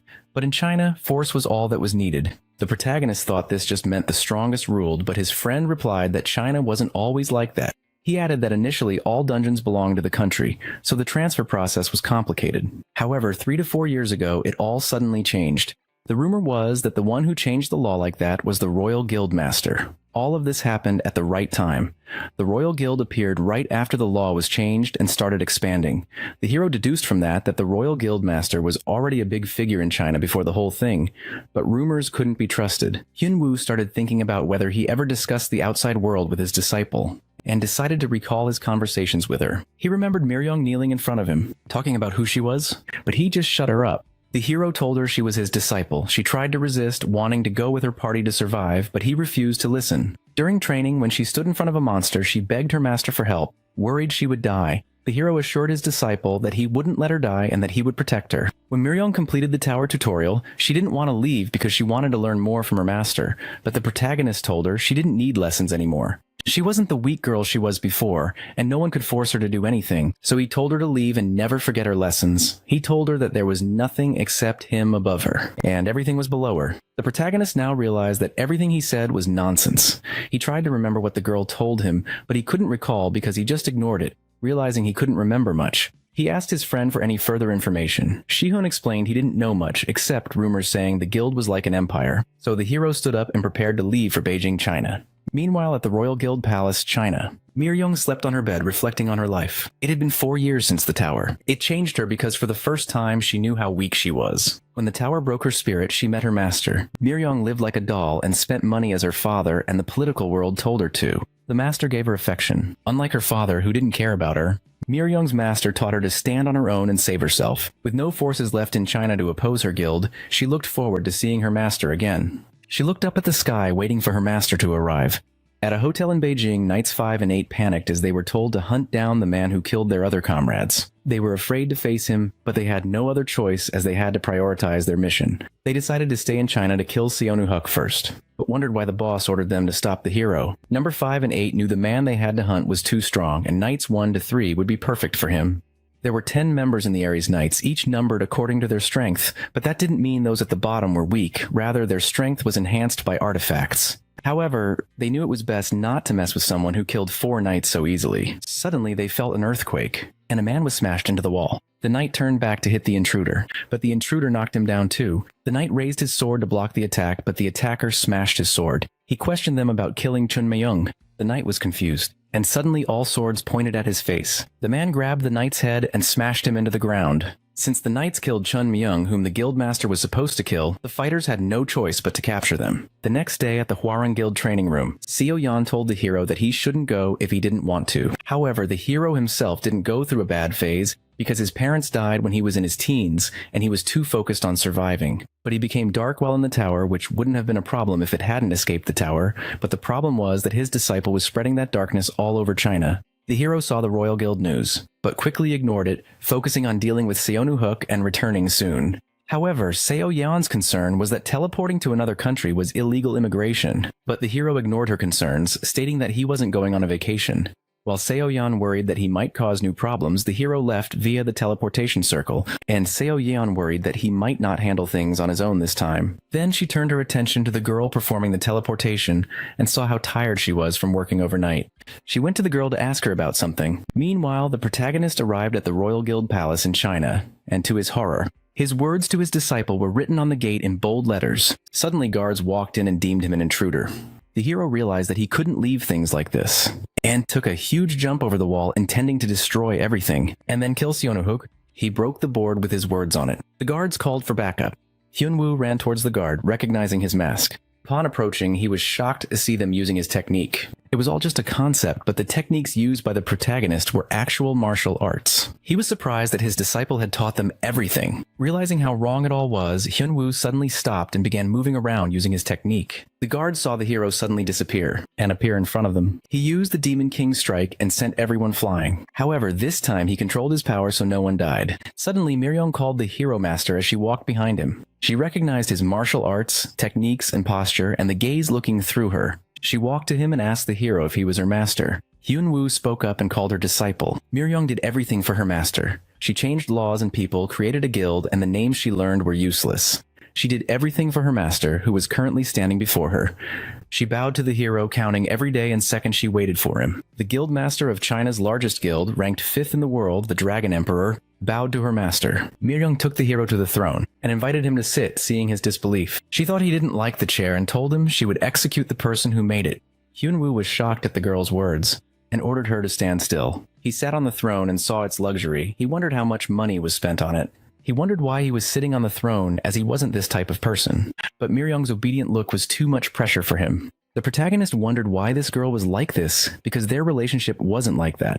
He only saved her in the tower and taught her martial arts. Up to this part, everything was normal. But all the lessons were one-sided, and he didn't care much about it after leaving the tower. He called his disciple to say something, but then stopped. Seeing her obedience, the hero started sweating, confused why she favored him so much even after he tormented her so many times. However, he stopped thinking much about it, but stopping Miryong from spreading his atrocious history to the world was still his task. Then he used his information authority to read her stats. Her personality showed as loyal. But seeing her extraordinary stats, he realized she wasn't normal either. Hyunwoo then told his disciple that he had many things he wanted to tell her, but asked about Seonuhook first.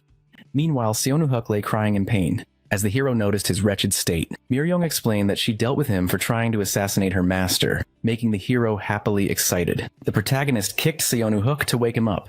The branch director was shocked seeing the hero, and started begging him to save his life. He called Miryong crazy, which made her explode in anger. The hero promised to let Seonuhook live, but only if he told him everything about Germany from the beginning. Meanwhile, at an underground bunker in New York, the Knights received another mission, but they complained about being too tired. However, their boss tried to bribe them with an SST plus rank artifact that would help the 6th ranker aim for the top spot. The Knights were excited to hear that they could raise stats by 2 levels. Raising levels was hard. That was why hunters went to mazes, but the Knights couldn't believe their new artifact would raise it by 2 levels. So the boss decided to show them the artifact, which had never been revealed to the world before. At the Goguryeo Guild headquarters, Shihun asked his friend when they would go on another maze expedition. Seokwan replied that his last artifact was still good, so he was still uncertain about his new expedition. Seo-yeon wondered why Shihun was in such a hurry since he still had artifacts from last time. However, he felt he should upgrade his stats now. All their rankings had been pushed back because their stats were stagnant.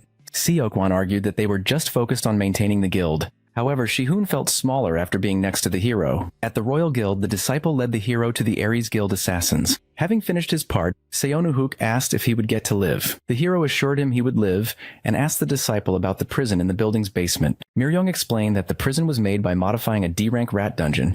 Countless man-eating rats swam there, and anyone above C+ rank would be immune to attacks. However, they would still be in endless pain unless they could escape. The hero decided to put Seonuhuk in prison for 30 days. He tried to resist, but the disciple followed orders and dragged him away. Hyunwoo picked up the ring dropped by the prisoner. Checking it, he found it was the same as the ones he found at the auction. Since the prisoners were from the Ares Guild, he refused to let them go. The hero then prepared to leave. The disciple worried that he would go outside and asked if he wouldn't lead her. The hero said he would discuss that with her later. She tried to speak, but he refused to repeat himself. He told her he would speak to her after dealing with the Ares Guild first. After the protagonist left, Miryong turned to her disciples and ordered them to kill any Ares Guild members found in the area. Hyunwoo took the ring to Eve. She checked it and realized that the ring wasn't an artifact, because those were made by bringing objects created on other floors to the maze after sorting them using various methods, such as their legends or storylines, or giving them skills and modifications. The hero wondered what happened to other floors if objects were taken away from them. Eve explained that those floors would simply be wiped from existence because climbers needed to destroy a floor to climb the tower. The hero then wondered what exactly the ring was. Eve believed it was a well-made copy made by a climber. The protagonist now wondered if the Ares Guild had any connection to the climber. He remembered Eve mentioning the possibility of 2 climbers on his floor, and realized that he could get a clue about the climber and ruin the Ares Guild at the same time. Then he turned his attention to the mess in the room and told his assistant to clean it up. The protagonist took the remote and took away the game console. Eve saw the console disappear and started crying. She begged the guardian, promising to clean the room and everything, and begged him to return the console. Meanwhile, at the Royal Guild, a hunter sneaked into the castle to rescue the 2 knights and eliminate Seonuhuk, but then Miryong sneaked up behind him, asking him if he was from the Ares Guild. However, she didn't care about that and decided to take all her anger out on him. She rushed towards the hunter and punched him in the stomach. Back home, the protagonist returned to his room after consoling Eve for deleting her saved data. He suddenly saw 2 hunters waiting for him in his room. His first thought went to Shihun, but realized he would be back by dawn because of a photo shoot. The hunters told him not to worry about his friends, but the hero told them they didn't have to come as he was planning to visit them. Suddenly the window broke, and the hero jumped out of it. The SS rank hunter threw a spear at the protagonist, but he caught it. He tried throwing it away, but it suddenly disappeared, shocking him. Suddenly the hunter jumped from behind and attacked the hero from above. Hyunwoo checked the spear's stats and realized it had the ability to return to its owner. Suddenly paper started flying in and trapped the hero inside. He looked up and saw the X-rank magician class, the highest rank hunter, flying in. The hunters were surprised to see the hero still smiling. They jumped to attack him, thinking he was just bluffing about his bravery. The protagonist was impressed by their speed, but he was still faster than them. They attacked with the spear, but he dodged it easily. He took his turn to throw a punch and threw the hunter away. The hunters used a cloud of smoke to blind the hero, and another one sneaked up from behind. The attacker successfully landed a hit, throwing the hero into a corner. The hero decided to use his uncertainty ability. The hunters were shocked to see him disappear, but then suddenly he teleported behind them and punched them into the ground. Hyunwoo had used his distortion conversion ability to quickly move within a moment. However, his opponent stood up. The protagonist laughed at his opponent, but he had used his ability too fast, and now his blood vessels were messed up. Suddenly a hunter attacked from behind, but our hero dodged. However, another one attacked from the front. One blew up his mana spears to disrupt Hyunwoo's movement, while the others stuck close to him to stop him from reaching the spear thrower. Our hero was impressed by the attacker's coordination. However, his distortion skill still needed time. The hunter ran towards Hyunwoo, but seeing him standing relaxed made him think it was a trap. He continued to move, intending to stab our hero. As he landed the blow, dust filled the air. The hunter thought he had succeeded, but then our hero grabbed him from behind and told his opponent about his durability. He smashed the hunter into the ground to give him a roller coaster ride. Shihun returned only to find his home destroyed. He worried about cleaning it up. Just then, Seo-yeon walked in, surprised at the mess too. However, she reassured her friend that the Hunter Association would pay for the damages, and there were no casualties. Shihun then showed her the footage on his phone. The video showed our hero throwing the hunters into the air and dropping them on apartments. Seo-yeon was shocked watching the video, but still felt relieved that people weren't reacting negatively. However, Shihun reminded her of the time the protagonist redirected all inquiries to him, and because of that, his phone was ringing off the hook. forcing him to change numbers again. Hyun-woo left for Seo Yeon's guild to use the magic circle again, and threw his friend an artifact to cheer him up. Shihun saw the artifact grade and cheered in excitement. At Seo Yeon's guild, our hero read the news about Martin Brand. The hunter told the protagonist everything that Martin Brand sent assassins to kill him, and he was hiding in a secret bunker. Hyun-woo replayed the recording of the hunter spilling the beans. Anya finished the drawing, and our hero proceeded to teleport to the Ares Guild main office. Before going, he gave the phone to Anya and told her to give it to Seo Yeon. The teleportation activated, and the protagonist suddenly found himself in a dark cave. He was confused, wondering if Anya sold him out. But then Martin Brand greeted him from behind. Our protagonist played with his confidence and reminded his opponent of how he destroyed all the assassins. However, Martin Brand revealed that all the knights were just bait to find out the hero's identity. Like him being the guardian of the 9th floor, shocking Hyun-woo. He checked his opponent's information authority and saw it was hidden. He was shocked to realize that the Ares Guildmaster was a climber. Hyun-woo found it convenient that he could solve all his problems at once. Martin Brand asked him if he knew the reason why he was summoned here. The hero told him he was just overconfident like all the others before him. However, Martin Brand replied that the place itself was a trap. The protagonist jumped to attack the opponent. An explosion occurred, but to his surprise, the barrier stopped the blow. Martin revealed that this barrier was different from low-level magic. Another explosion occurred, pushing our hero away. When he looked up, Hyun-woo saw all the weapons floating above him. The climber introduced himself again as the one who studies reason and covets fundamentals. To those without power, he was a divine object, and to those with power, he became their evil and defeat. To some, he was a protector who gave them the power they didn't have, but to others, he was a rootless destroyer. He was called Faker. The climber took all the weapons and rained them down on the protagonist. Although Hyun-woo dodged the attacks, he couldn't close the distance because of them, so he decided to use distortion conversion and disappeared. However, with Faker's barrier, a half-hearted attack would be wasted, so the protagonist decided to start with full power blows. He wanted to use Asura Invalidation Strike, but it would take time, so he decided to use something else. He closed the distance, and landed his Extreme Heavenly Tyrant kick. The barrier shattered, shocking the opponent. He decided to use the kick again. However, to the hero's surprise, the kick failed and Faker grabbed his leg. Faker was surprised by the vast amount of mana used in an instant.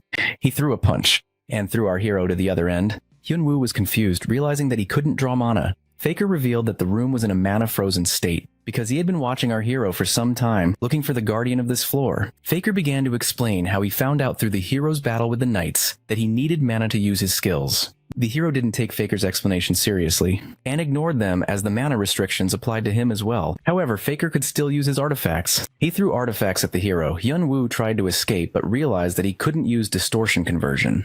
One of the artifacts hit his shoulder, and the opponent warned him about the S+ artifacts. The protagonist started looking for a way out. He closely observed his opponent for anything that froze mana and suddenly discovered the spear in his hand. The spear was covered by a barrier.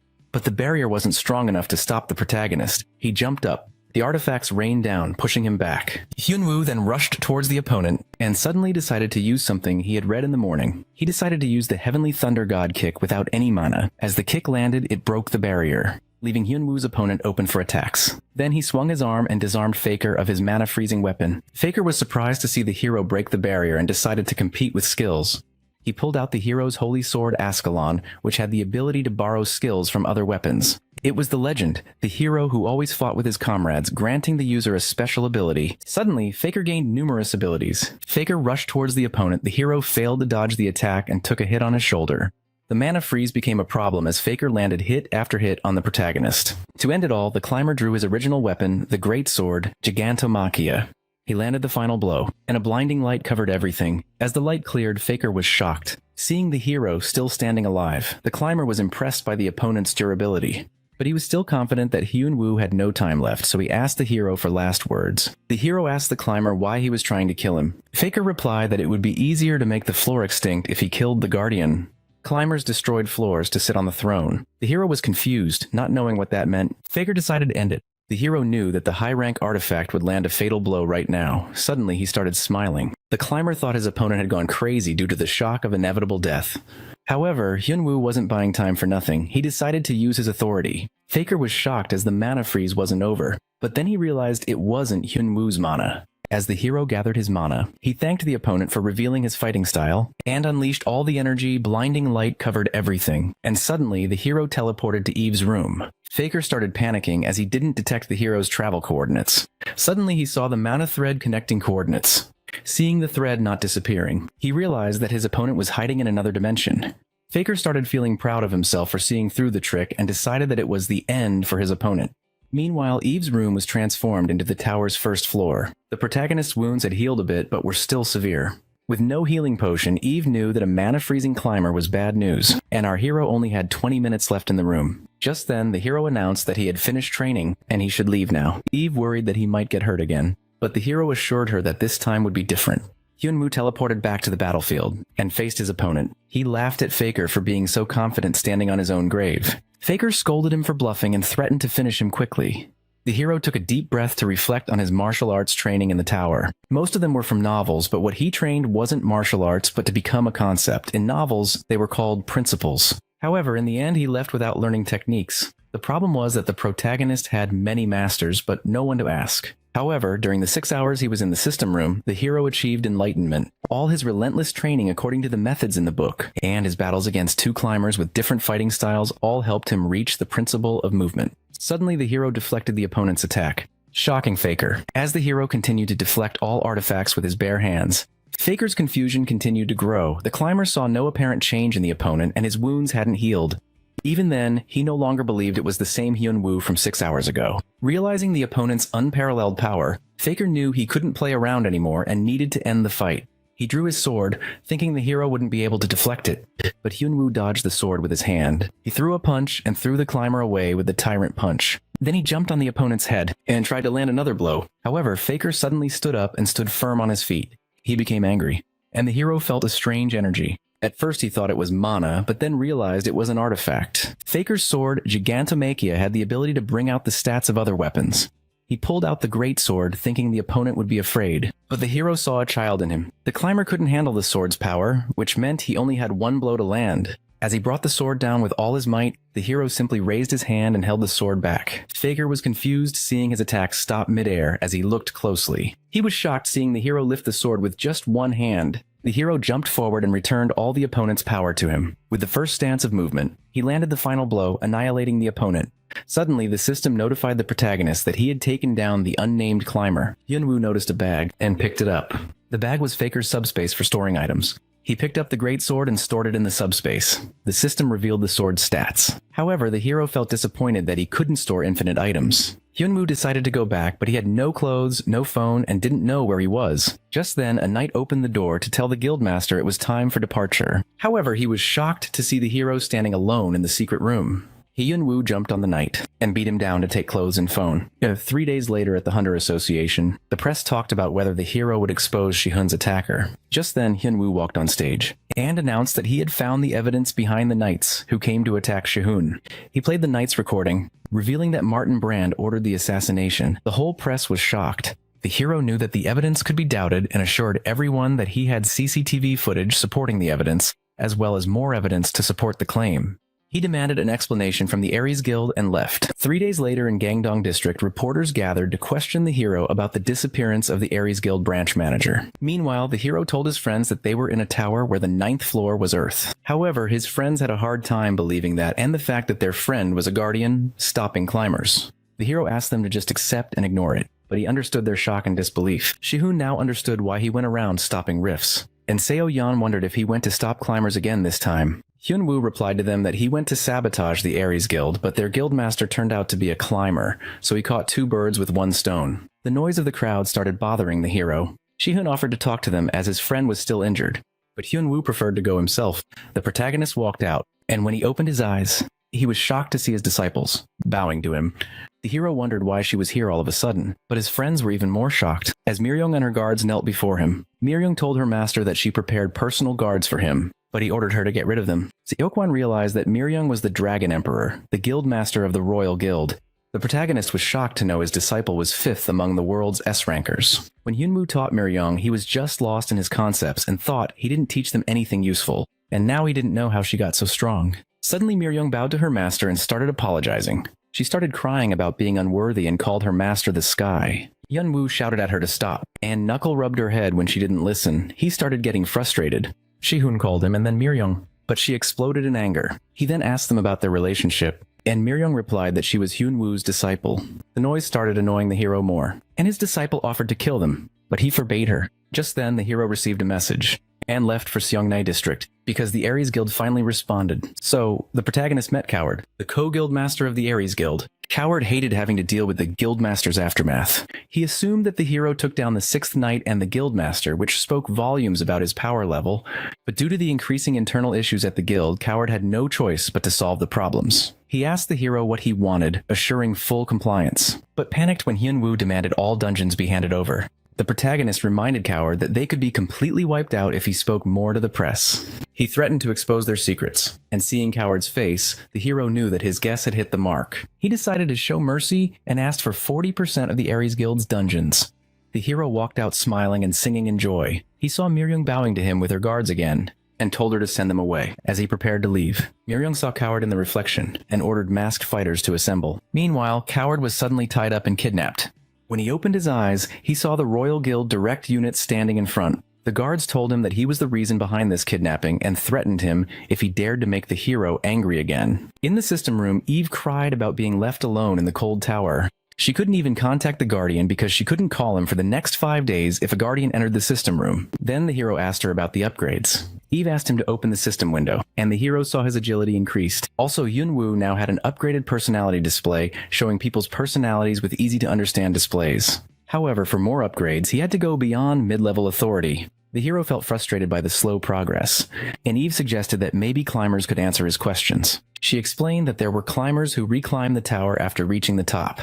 Hyun-woo felt excited that those climbers might have some information about the tower. He remembered Faker talking about the throne, but the hero didn't know what that meant, so he had to interrogate reclimbers if he met one. Then he prepared to leave, but Eve asked him to give her a PlayStation before going. Meanwhile, at Gyeonggi-do, Hanam City, our hero was shocked to see his disciple had built him a mansion. He asked her how much money she put into the house, but Miryung told him it was nothing. The hero was confused as to why this girl showed such loyalty to him, and wondered if she had some hidden personality. However, the personality skill showed her as the absolute loyalty type. So he asked his disciple if she was a pervert, freaking everyone out. Back home, Miryung felt sad thinking her master was uncomfortable with her when the hero asked her if she had to go home. Hyun-woo assured her it wasn't about that, but she had responsibilities as a guildmaster. But Miryung insisted on staying by her master's side. As she walked out of the room, Shihun asked his friend why his disciple was giggling about him. Then he asked the hero if he was going to America as invited by the International Hunter Association. Hearing about the S-Rank World Ranking evaluation, Hyun-woo remembered it was probably about money, but since he was rich, he saw no need to go. However, Shihun argued that having a high number in world rankings was honorable. So the hero decided to go since he didn't have much to do. A few days later in America, the protagonist marveled at the huge land of the World Hunter Organization. His disciple offered to make him a park this big, but he shut her up. Shihun greeted Liam, a member of the Supreme Council, and introduced him to his friend. Liam greeted the hero, but as he reached his hand toward his disciple, he was met with fierce glares. Liam told Shihun that he was a fan of the hero's performance and asked if he had come to measure his rank. With Hyun-woo's affirmation, he proceeded to lead them to the evaluation. Liam opened the door to the evaluation room, where S-rank hunters were ranked. Then he pointed towards the sphere that compared a hunter to other hunters to rank them. However, our hero had expected a skill test. He proceeded to the evaluation, and as he placed his hand on the sphere, the results left him dumbfounded in shock. Seo-yeon bade goodbye to her hunters, and as she left, she thought about how the monsters seemed stronger and smarter than before. She quickly shook off the feeling of overthinking, and as she read the news on her phone about the third ranker attending the event, she worried that the hero would cause trouble again. A few days ago, Shihun and Seo-yeon had a meeting to delay the maze expedition for 2 weeks. Shihun argued that Won-hyung was okay with it too, and they needed a break. Seo-yeon asked her friend if he was going with Hyun-woo, and proceeded to end the meeting. However, before she left, Shihun unexpectedly asked for gift suggestions for a girl. Meanwhile, at the Aries Guild, Coward thought about the guild's plunging stock price and the disappearance of Martin's artifacts. He exploded in rage thinking about his biggest problem, Hyun-woo. The door opened, and Coward felt annoyed, but then he saw Mason from the High Council walking in. Mason explained that he was here because he had good relations with Martin Brand. He looked around and saw the mess making the situation at the guild clear. He offered to help Coward because he felt his friend would be sad to return to his guild's downfall. All he asked was for Coward to follow his orders. On the other hand, Hyun-woo stared at the screen and got angry. seeing it failed to rank him. Liam was embarrassed to see his system fail. Shihun proceeded to try and saw his rank drop to 172. Liam was confused seeing this problem for the first time. Just then, Miryong walked in bragging about her master being #1 in the sky. Hyunwoo felt sad that he came a long way for nothing, but Liam tried to cheer him up by telling him about commemorative food. The hero enjoyed delicious food while his disciple noted everything he liked. Suddenly, Tank, the third ranker, walked in. The protagonist was annoyed by the hunter's loud talking.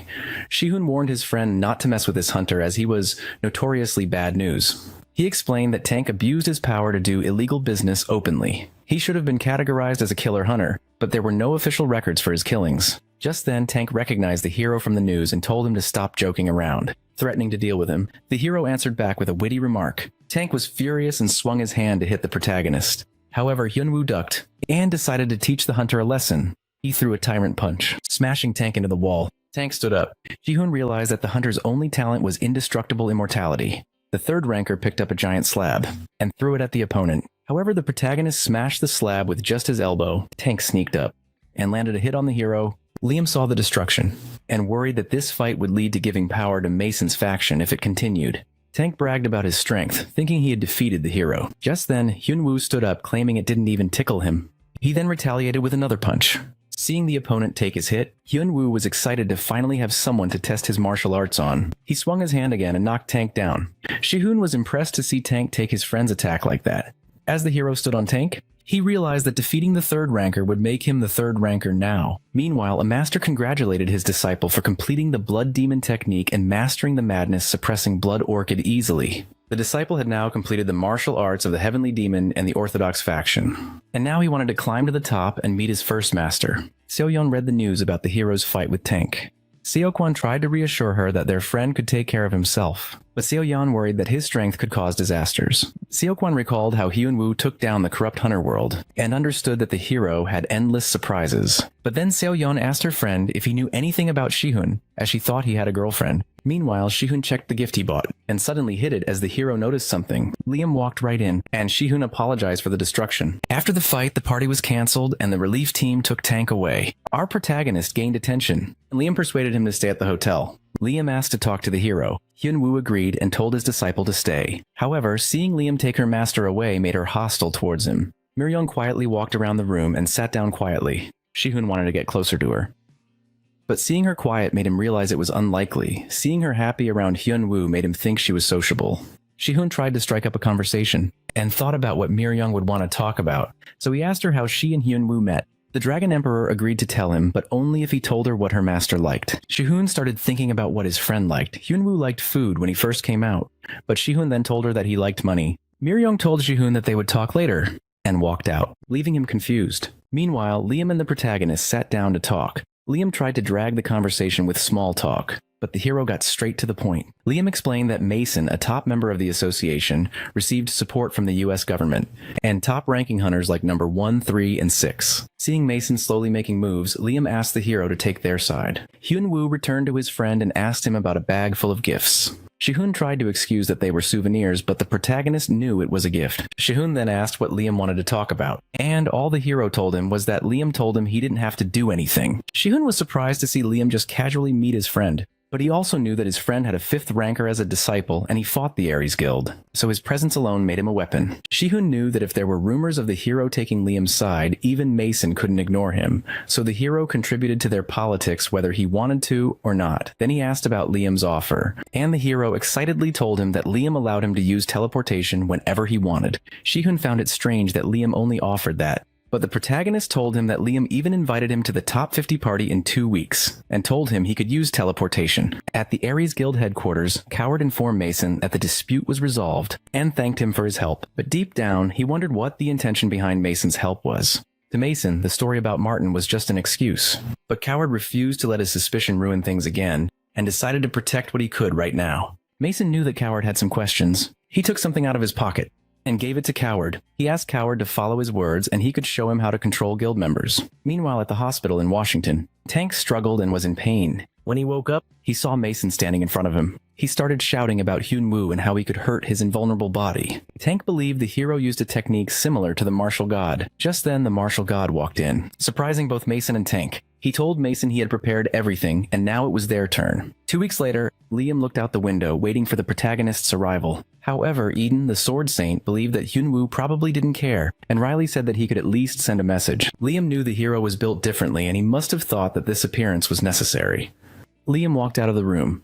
Eden and Riley saw politicians constantly engaging in conversations. Liam talked to a few people, but then Eden dragged him away to show him something else. When he turned around, he saw the martial god standing in the crowd. Riley was surprised because he hadn't appeared since becoming one of the top 5. Liam felt a strange uneasiness. A man walked up to the martial god and told him he didn't expect to see him. The martial god grabbed the man's head and crushed it in an instant, shocking everyone. At the Hwarang Guild, Seo Yan asked Hyunwoo to make the teleportation circle somewhere else as this was her guild. The hero thought there was no one in the guild but decided to change the place as Seo Yan told him she strictly prohibited people from entering here. However, Anya felt sad that she would have to draw it again from scratch. She had a lot of work to do, and redrawing the magic circle would cost her 2 weeks of night work. But the hero assured her she could draw in the morning and he would find a replacement for her work. Anya went back to drawing excitedly, and Seo Yan asked her friend if he had considered Liam's offer. Hyunwoo believed that the magic circle would be convenient to travel around the world as he was always on the move. He worried that his late arrival might cause casualties. Suddenly, someone banged on the door asking for help. Seo Yan realized that the person her friend kidnapped was still locked up. She rushed to the door. The knight opened the door, but she slammed it shut. The protagonist opened the door and saw the knight shivering in fear, and promised to tell him everything. Hyunwoo was surprised to see a month of confinement only make him tremble. Meanwhile at the party, hunters slaughtered bystanders, smashing them into pillars and walls. Liam guided civilians out, but seeing hunters bleeding to death on the ground sent chills down his spine. Suddenly Tank jumped behind Liam to attack, but Eden jumped in with his sword and blocked the attack. Riley struggled to hold ground and urged Liam to run. Seeing corrupted hunters killing everyone, Liam asked them why they were doing this. The martial god told him that it was important for the destruction of the world. Just then, the hero walked in to save the day again. The hero arrived at the scene just in time and asked Liam to explain the destruction. The martial god walked to him and introduced himself, but the hero didn't know who it was. His disciple explained that the martial god was the #1 ranker. The martial god threatened to eliminate the hero, making him wonder if he knew him. But the martial god explained that all he knew was that he needed to kill the hero to climb the tower. Ian attacked him. The hero blocked the punch with his hand and wondered if his opponent was a climber. He used his information authority to check his skills and realized that his enemy wasn't a climber. The martial god added that he wasn't a climber yet, but he would become one. All he needed to do was leave his position to reach the destination, and he needed to kill the hero for that. The martial god rushed towards Hyunwoo and swung his fist. Just as the fist approached, the hero flipped on his hand and tried to kick the opponent. But surprisingly, the martial god blocked it. Meeting someone with martial arts, the martial god offered to go outside and blew the hero through walls with a punch. Myeong tried to follow them behind, but Tank blocked her way. The hero and his opponent faced off outside as he took his attack. He realized that the martial god's strength was no different from a climber. Realizing the stats, he decided to skip the climax. Mandalas surrounded the hero, and he suddenly felt mana rising around him. The Asura Invalidation Punch wasn't helpful for the protagonist as it took a lot of time. However, if it could stop the opponent from moving, it was worth it. 10-step destruction wasn't possible either, so to increase mana around him, the hero needed the person to stay inside the mandala. He gathered all the energy and rained it down on the opponent. As the Asura Invalidation Punch landed on the martial god, to the hero's surprise, he took it without a scratch. The hero was shocked seeing his opponent take the full force of his attack. The martial god expressed his disappointment in the opponent's strength and suddenly teleported behind him. He smashed the hero into the ground and told him that his moves were a mockery of martial arts.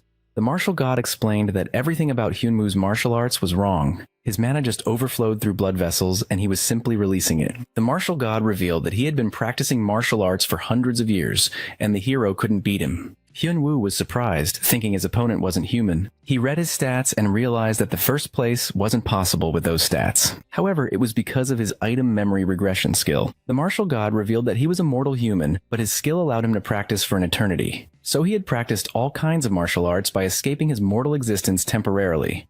The hero stood confused. The martial god summoned his mana to show his opponent martial arts. The martial god sent our hero flying into the air with his attack. He jumped up and smashed him back into the ground with the heavenly demon punch. The hero slammed into the ground, and before he could get up, the martial god kicked him down with a blue dragon kick.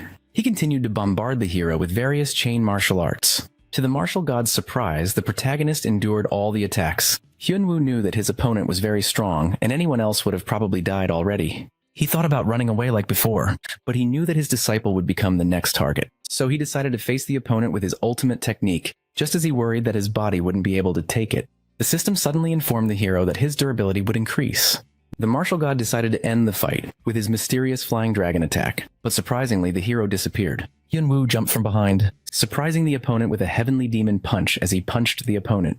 The martial god realized that the hero's MP was now controllable. However, he was confused seeing it wasn't even an enhancement. The hero decided to return the favor to the opponent and return the same chain martial arts. He knocked the martial god into the air with the Northern Heavenly Demon art. The martial god was confused, and the hero explained that he put all his MP into his eyes to see the opponent use MP. Thanks to the martial god's extremely pure MP, the hero could easily understand his moves. The martial god was shocked to see the opponent learn skills just by seeing them. However, the hero wasn't just looking. With all his battle experience so far, the vast amount of MP he maintained, and his wide ki channels, the hero made it all possible. And now he decided to test out what he had learned. Meanwhile, seeing Miryong facing Tank, Liam worried that she, as a 5th-ranked fighter, couldn't win against the combined 3rd and 6th.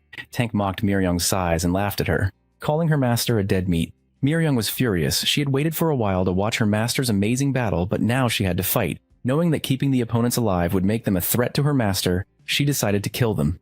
Energy flowed through her body, and she smashed the 6th ranker's head into the ground with just a kick. Tank started shaking in fear. Seeing the girl staring into their eyes, Miryong turned to Tank and told him that he should die in the most painful way possible for committing too many sins. On the other hand, the hero and his opponent continued to exchange blows. The protagonist threw the martial god into the ground. Seeing the opponent fight better, the martial god thought it was talent. He was confused because mortals couldn't do what the hero was doing because only those who truly mastered martial arts could. The martial god decided to use all his power. Energy flowed through his body, and suddenly, he transformed into a demonic god descendant.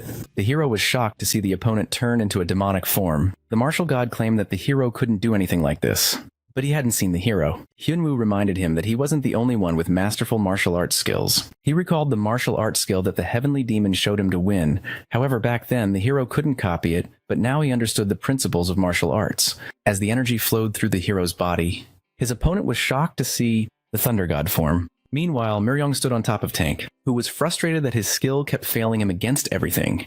Miryong smashed his head down and told him that skills didn't matter. Martial arts was what counted. Hyunwoo and the martial god continued to exchange blows, but after a few hits, the hero could feel his body breaking apart.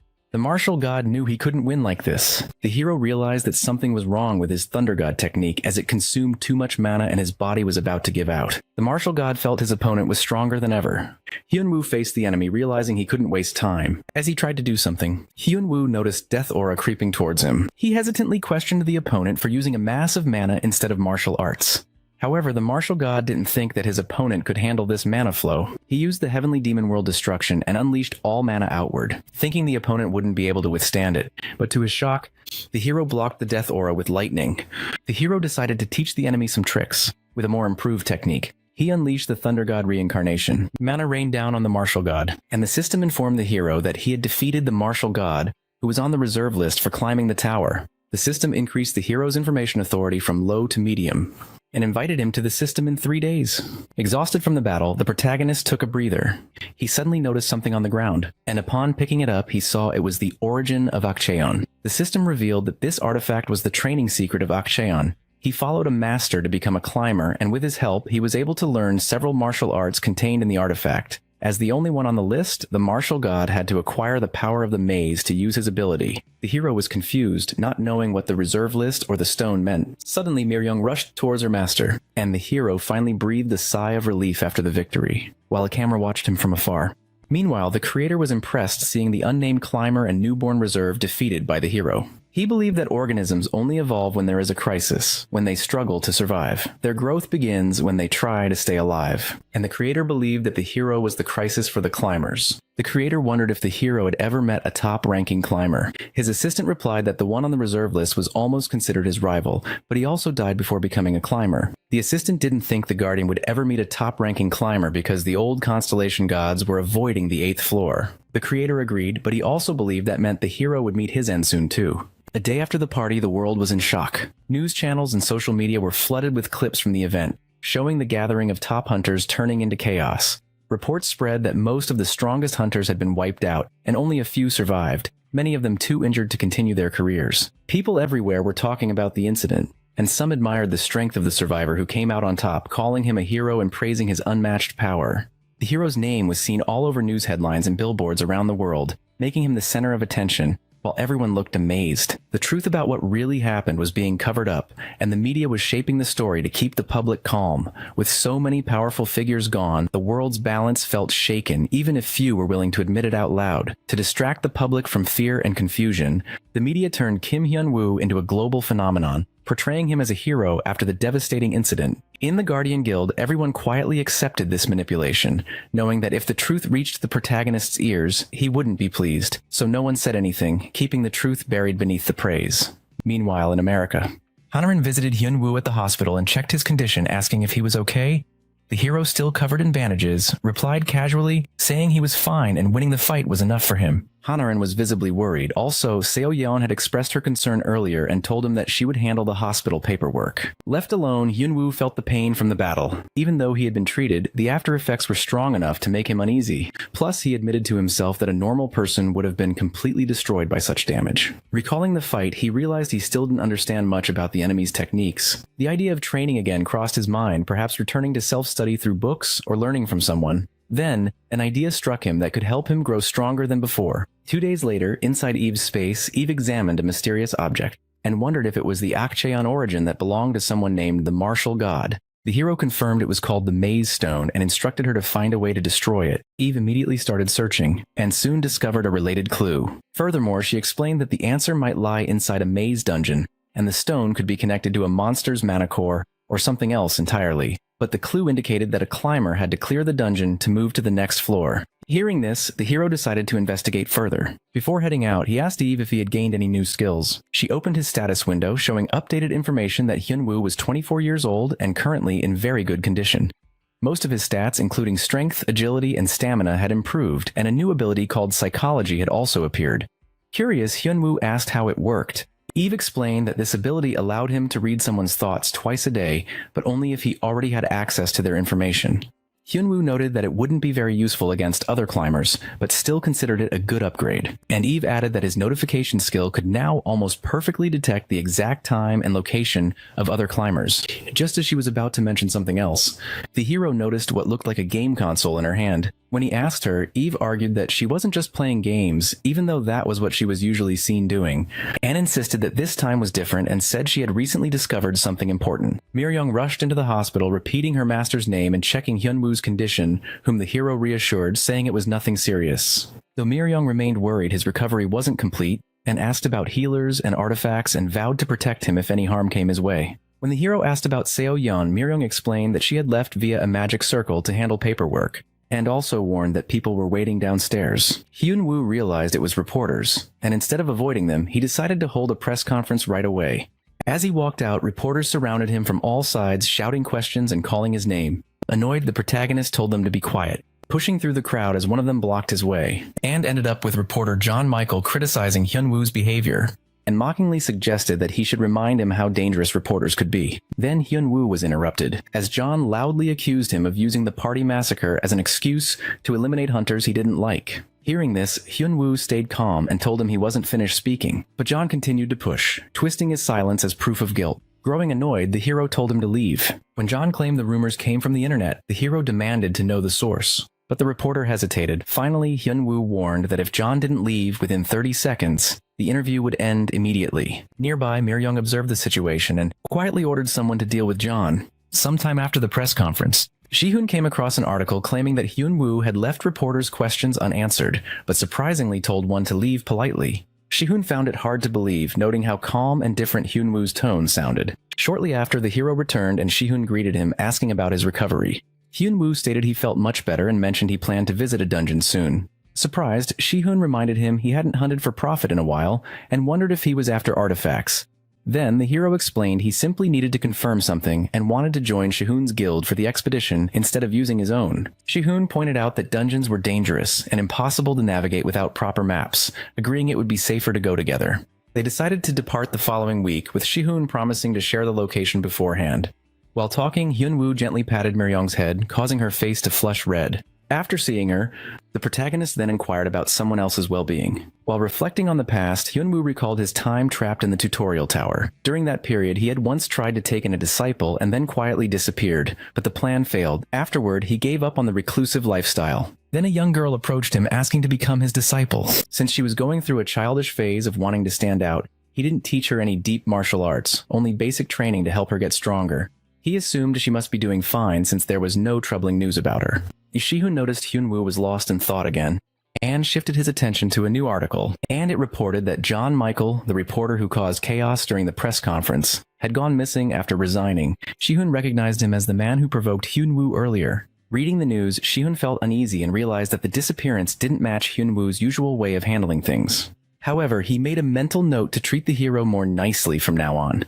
At the Ares Korean branch, the hero arrived to confront Seonu Hook. Seonu was already nervous as his company was on the verge of losing a 40% stake to Hyunwoo, and knew he couldn't turn to Mason for help, since the recent massacre scandal had tied Mason's faction in turmoil, and public scrutiny was closing in. To make things worse, Liam had started gaining political influence from the aftermath, putting Seonu in a tougher spot. When Hyunwoo walked in, he greeted Seonu casually. Getting straight to the point, Seonu tried to stall, saying he would negotiate to lower the stake loss. But the hero made it clear he didn't like wasting time and instructed Seonu to only answer yes or no from that point on.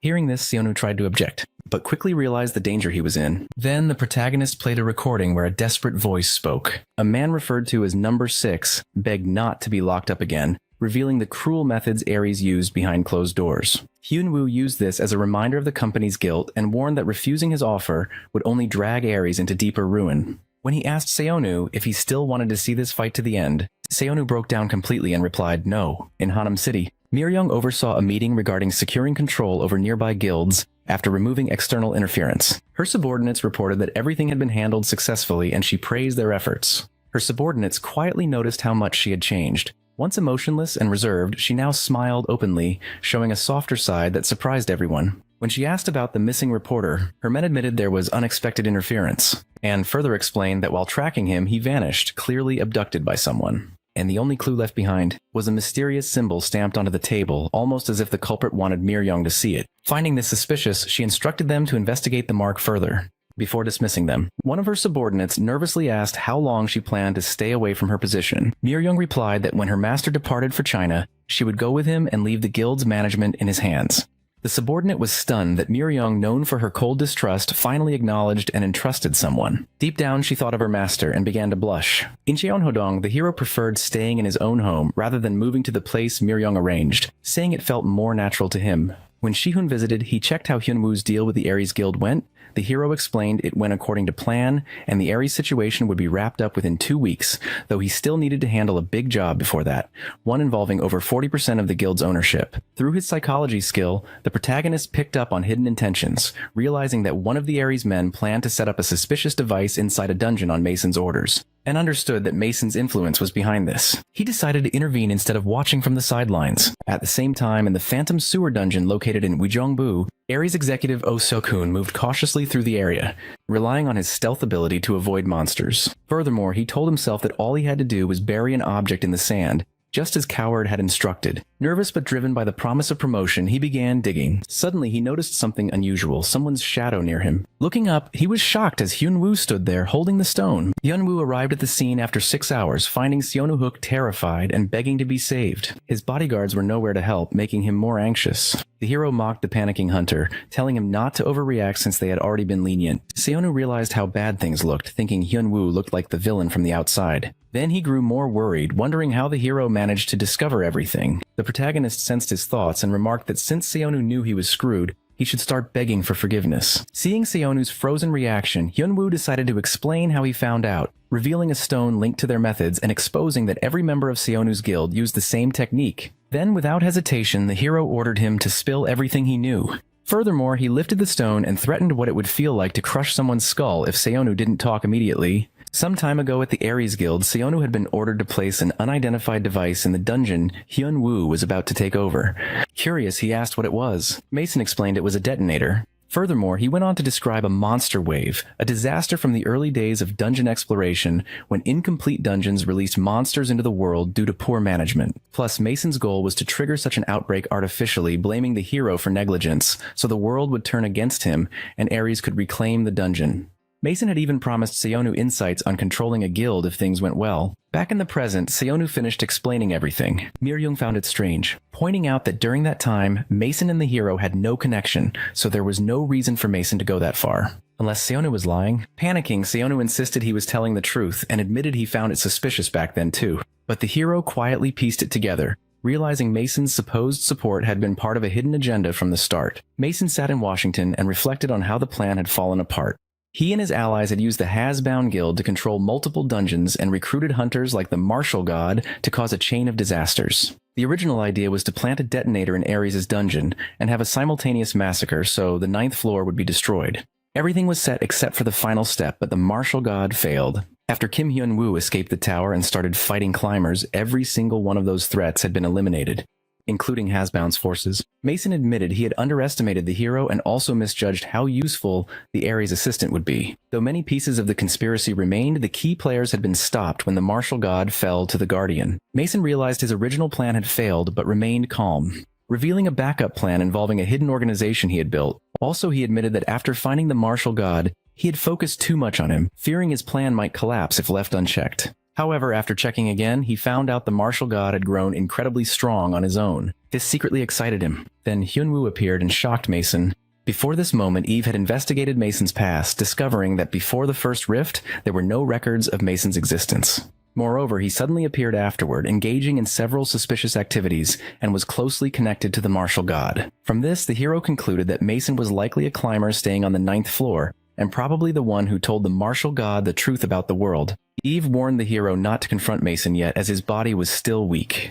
Despite the warning, the hero found Mason's location, and Mason was shocked by his sudden appearance, but Hyun-woo told him that how he got in didn't matter. Using his information authority skill, Hyun-woo confirmed Mason was indeed a climber. With the proof gathered, he declared the confrontation inevitable and ordered Mason to run, signaling that the real fight was about to begin. Hyun-woo launched an attack with a full-force blue meteor kick, striking Mason hard and sending him crashing to the ground.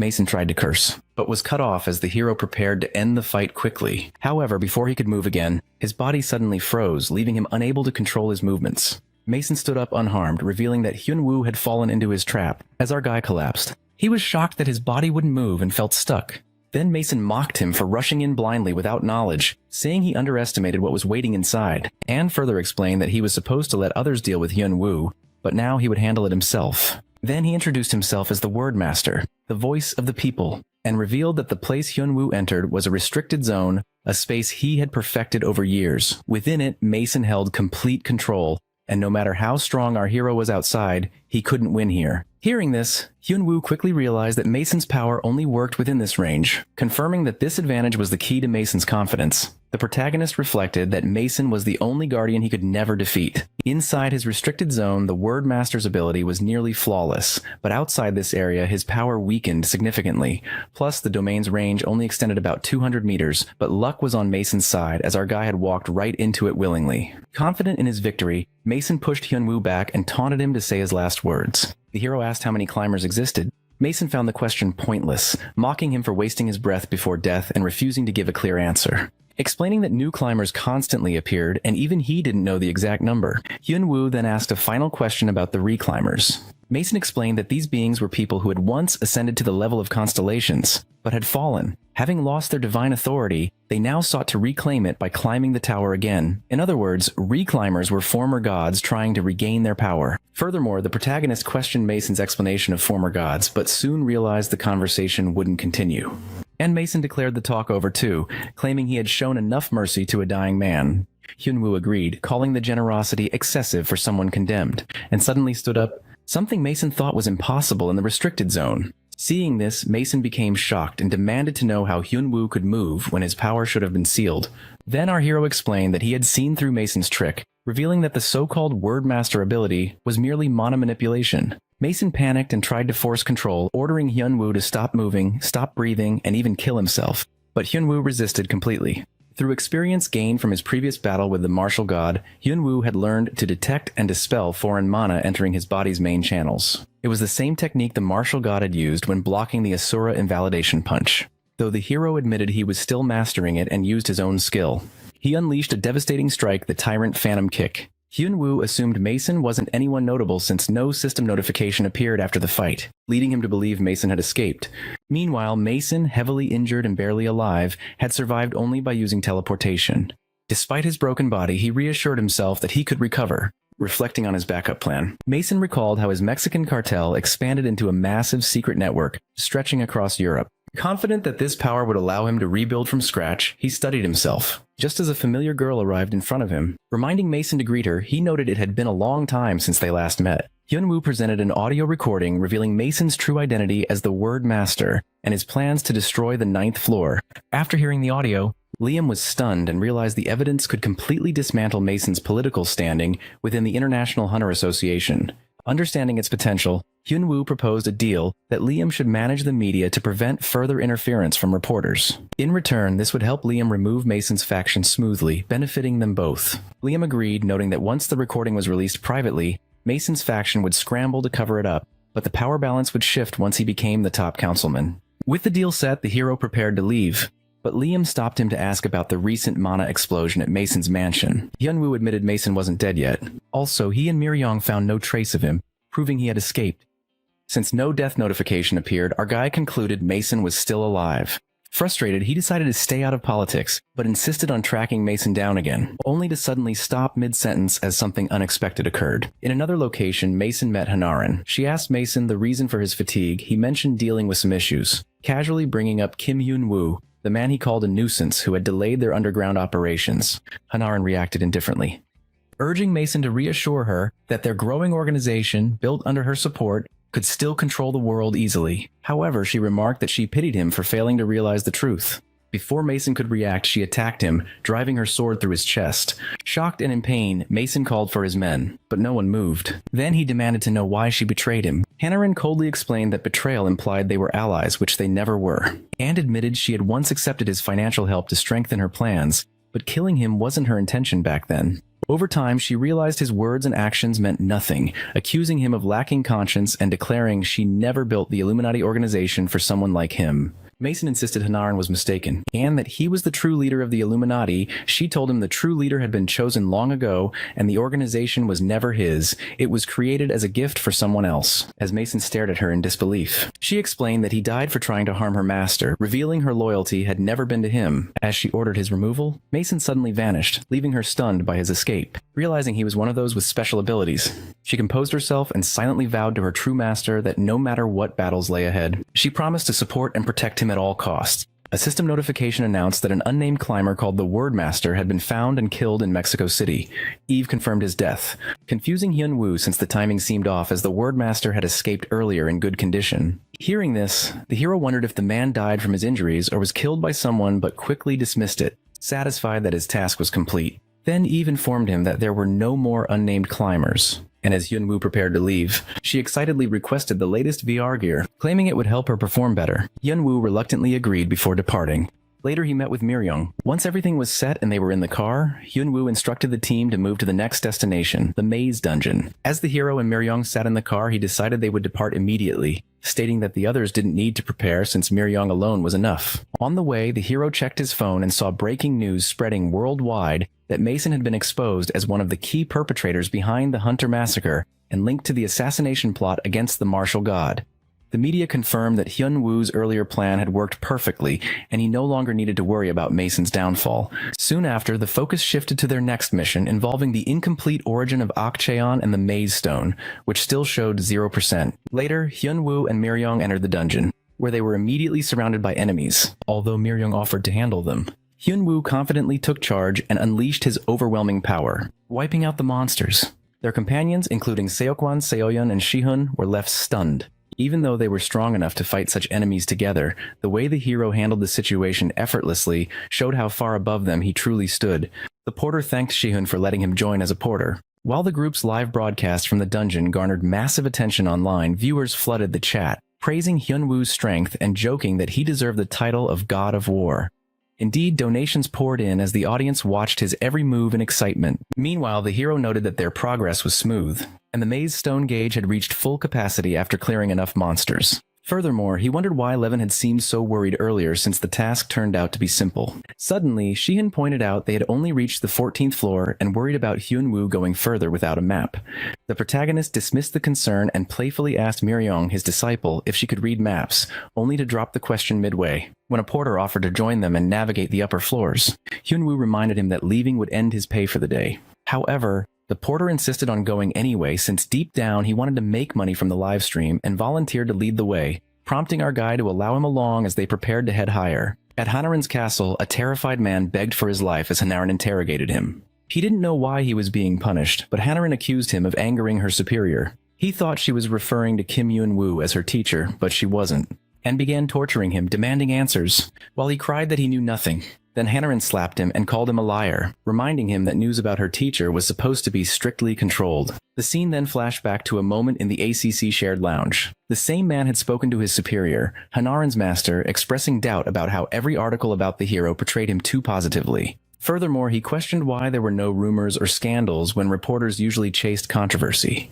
Hanarin's teacher warned him not to dig deeper and just follow the public narrative, explaining that positive stories about Hyun-woo brought more attention and safer results than critical ones. When the man pressed further, he noticed something strange, a tattoo on his superior's neck, and asked about it. Hanarin's teacher casually brushed it off, saying it was new while covering it up. Back in the present, Hanarin reminded the man of that conversation, pointing out that he now understood what that level of information control was for, and declared that protecting her teacher's reputation was part of her duty as a student. Meanwhile, the scene shifted to where the maze stone gauge finally reached full capacity. An assistant message announced that Akcheon's power could now be used once, though its efficiency was weakened due to the original owner failing to ascend. Then the protagonist decided to use the origin of Akcheon, known as the Sword of the Heavenly Demon, and told Myeong to handle the dungeon while he was gone. And he had someone to meet too. Then, stepping into a new and vast area, the hero realized the scale was larger than he expected, and began searching for the individual he came to find. On the 8th floor, a dragon lay defeated before Wukong. Stunned by the immense strength hidden in a mortal body, Wukong mocked the creature's shallow judgment, declaring his true identity as the great sage, Heaven's equal, who had once conquered the heavens.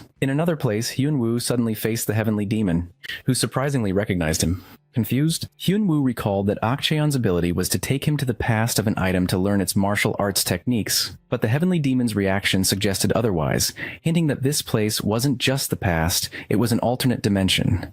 When the heavenly demon asked if he had died too, Hyun-woo reacted with disbelief, demanding an explanation, but the heavenly demon ignored him. The protagonist tried to stay calm after being ignored, piecing the situation together and further realizing that after using the origin of Akcheon, he had successfully traveled to the past to meet the heavenly demon. However, something was wrong because the heavenly demon shouldn't have recognized him, but he did. Remembering that the origin's power was weakened, the hero wondered what kind of space he was truly in. Deciding to focus on his goal, he asked the heavenly demon to teach him martial arts. The heavenly demon rejected him flatly, refusing to cooperate. The hero persisted, but the heavenly demon grew annoyed, telling him to leave. Suppressing his anger, the hero admitted internally that it was understandable that no one would want to train the person who killed them, and tried one last time, asking to at least see a few moves. But the heavenly demon cursed him again, finally losing patience. Hyun-woo snapped back, offended when the heavenly demon mocked his past words about becoming a 10-second teacher. Then the hero challenged the heavenly demon, provoking him to face that bullshit talk again.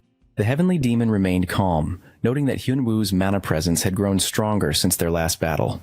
Then, the hero taunted the heavenly demon, reminding him of his past defeat and challenging him again. However, the heavenly demon confidently replied that losing wasn't an option anymore because Hyun-woo couldn't kill him. Refusing to back down, Hyun-woo insisted they could test that right now. Then the hero attacked to prove him wrong, but the heavenly demon dodged easily and struck him down. Hyun-woo was stunned, realizing he couldn't even track his opponent's movement. Indeed, the heavenly demon noted that he was faster and stronger than before. When Hyun-woo tried again, the result was the same, and he was defeated effortlessly. Confused, the protagonist wondered why the fight felt completely different from the past encounter when he could at least fight back. Then, the heavenly demon explained that during their previous battle, his power had been restricted by a limit, and further revealed that both of them were climbers at the time, and such restrictions bound his full strength. When Hyun-woo questioned this, the heavenly demon continued, explaining that climbers in the tower weren't ranked by raw power, but by their achievements. Whether they were heroes saving worlds or villains destroying them, The tower made no moral judgment. Instead, it merely measured accomplishments and assigned rank accordingly. The protagonist quickly grasped that once a climber reached the mid-levels, their strength was capped. The heavenly demon acknowledged his understanding and explained that his combat ability had once been on par with a top climber. But in the tower, his strength was restricted due to lack of achievements, just like when they fought before. Without warning, the heavenly demon ended the conversation and told Hyunwoo he would demonstrate martial arts moves, since he was bored, but only if Hyunwoo could kill him. Though abrupt, the hero accepted the challenge, stating he would only beat the heavenly demon half to death, since killing him would defeat the purpose of learning martial arts. Furthermore, the heavenly demon told him to fight with everything he had and not worry, because dying here didn't mean dying for real. Confused, Hyunwoo asked what he meant. The heavenly demon simply replied that he would need the experience to learn. The battle began, and the protagonist experienced his first death. Miryong told the protagonist's friend that the hero disappeared when he touched the heavenly demon's sword. He looked at her, and she looked like someone abandoned their puppy and chose to ignore her, as that was how she was whenever Hyunwoo wasn't here. Suddenly he saw two masked men, and as they were spotted, they left immediately. He cried that he couldn't even rest in his place without interruptions. Then he decided to return as soon as the house was rebuilt. Meanwhile, Miryong looked at a bag and heard some voices coming from it. Curious, she leaned towards it, and the voice told her she could have some power too. Miryong was confused, and inside the bag was the Master of Demons, the mysterious Chaos God. Back to the heavenly demon and the hero, where they were in a battle. Not even a battle, the hero was getting beaten up by the heavenly demon as he was thrown away. He asked the heavenly demon for some martial arts tips, as he had died 100 times in this dimension. Before our guy could do anything again, the heavenly demon informed him that all his attacks would be useless against him. The heavenly demon was someone who couldn't give up on martial arts even if he had some disabilities. He was invincible. The protagonist stood up, saying that there would be a day when he would be defeated by him. The heavenly demon took it for granted and called it bluffing, but our guy decided to focus. He focused on defeating him. Then he decided to run towards him with all his power aiming at him. The heavenly demon was about to dodge, but noticed a difference. He kept running even after getting killed. Meanwhile, in the protagonist's mind, he knew he wasn't someone who gave up no matter what he had to do to win. Although he heard the heavenly demon's mockery of him, he couldn't be stopped. The heavenly demon realized the place they were in wasn't real, but a space where those who failed to climb the tower waited for another chance. In this area, death didn't happen, and the system removed the meaning of being alive or dead. Usually only the original owner could enter, but Hyunwoo somehow made it inside, which the heavenly demon found hard to believe at first. At first, the heavenly demon thought Hyunwoo's request to learn from him was ridiculous, and planned to just tease him. He set a harsh condition and intended to refuse earnestly, treating the whole thing as a game. After killing our guy many times, around 100 times, the heavenly demon felt a strange change. The repeated losses no longer brought satisfaction in the same way. Instead, he saw the hero's eyes shift from anger to awe. That reaction confused him. So he stopped to take matters seriously and started teaching with everything he had, no longer holding back. The heavenly demon kept killing the protagonist over and over again and enjoyed it at first. After 200, then 400, then 700, and then 1,000 defeats, he broke Hyunwoo's moves and expected him to never get up. Every win felt satisfying, and he also mocked Hyunwoo's weakness. But the hero kept getting up, even after thousands more deaths. The heavenly demon noticed something strange. A small, growing anxiety he hadn't felt since becoming a climber. After killing him nearly 3,000 more times, that anxiety became clear because the hero simply wouldn't give up. The refusal to quit unsettled the heavenly demon and sparked a dangerous respect. Angry and determined to end it, the heavenly demon vowed to destroy Hyunwoo so he could no longer stand. But in the end, the hero talked back and stood up once more, proving he wouldn't be finished so easily. Wukong saw the blue lion arriving, and sarcastically asked why he took so long. The blue lion brushed it off, saying he had completed his task. Then Wukong complained that it had been 3 months since he defeated the lizard guardian and wondered about the others. Soon the white elephant and the eagle joined them. Explaining that they had finished their parts too, one cleared the west and the other handled the east. Wukong mocked them for taking 5 months to complete such simple work, even though they held powerful ranks. Hearing this, the blue lion replied that Wukong's fame came easily, while their recognition was only for being the terrifying 3 demon kings of Shitwoling, known for monstrous deeds. Blue lion for killing a mythical beast with his tusks, white elephant for invading a kingdom and eating its people and king, and eagle for wiping out thousands of troops. Despite their fearsome reputation, Wukong accused them of making excuses for being slow. Then Wukong told the others to plan ahead before climbing again, and divided the regions. He would take the south, blue lion the north, white elephant the east, and eagle would move west. Furthermore, he ordered everyone to finish their tasks within 2 months as he had other business. The scene switched to the administration bureau, where team leader Ma called Shihun with an urgent warning. A disaster alert stated that a catastrophe would hit Korea in 3 hours, and they needed Kim Hyun-woo's help immediately. Meanwhile, back at their place, Mir-young sat down sad and stared at the sword. Time here wasn't measured by days, but by how many battles happened, and the battle continued. Hyun-woo mocked the heavenly demon about a move being fake. The heavenly demon replied with tired shock, noting how many times he had killed him already. The heavenly demon had defeated the hero 5,000 times, and couldn't understand how the hero kept fighting without resting or losing hope. Especially after Hyun-woo's progress was reset around the 3200th death when the heavenly demon used the Thunder God technique. Yet Hyun-woo's eyes still shone with the same fire, and he kept coming back, throwing attacks and teasing the heavenly demon every time. The heavenly demon growled that Hyun-woo was a mad dog, which our guide happily took as a compliment. Then the heavenly demon's emotions shifted. At first, the anxiety he had long ago faded, then it turned into respect. He recalled rising from nothing to reach the peak, meeting many warriors, and often breaking their spirits by destroying the skills they trusted. However, this one, Kim Hyun-woo, kept coming back no matter how many times he died. The hero died and lived again. The heavenly demon started teaching properly and explained that to perform true distortion conversion, you had to follow 3 clear steps. Martial arts wasn't about flashy tricks, but about the root, the footwork.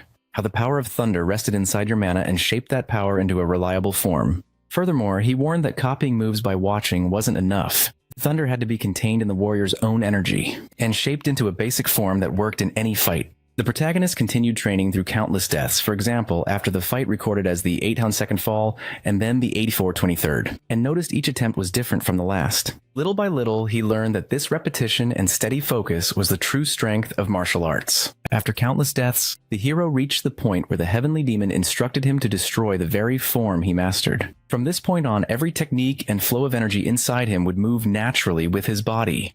Through thousands of repeated deaths over 10,000 times, Hyun-woo finally grasped the truth. His mana now flowed evenly through every channel in his body, shaping itself into thunder. Each movement carried layers of techniques holding the fierce stance of thunder. The god's skill with limited energy and his control became perfect. The heavenly demon acknowledged this and explained the final stage. The protagonist had learned and broken the thunder god form. Now he had to create his own martial arts. Previously, Hyun-woo would have brushed off such advice, since all his old teachers were illusions, and his training always stopped where the answers ended. But now he understood with full awareness and determination. Our guy stepped forward at the heavenly demon's command, ready for what came next.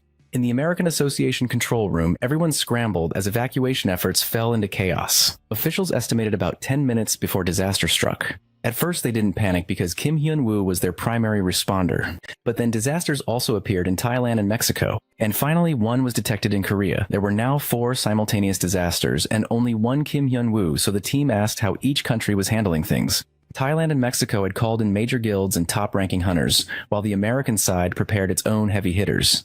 The priority was the local disaster since the hero lived in Korea. The trouble was he couldn't be reached as he had been away for about a month, and keeping that secret wasn't feasible anymore, with no idea when he might return. Shihun and his team decided they couldn't wait any longer and had to act together. Finally, Shihun turned to the Dragon Emperor and asked what she would do next.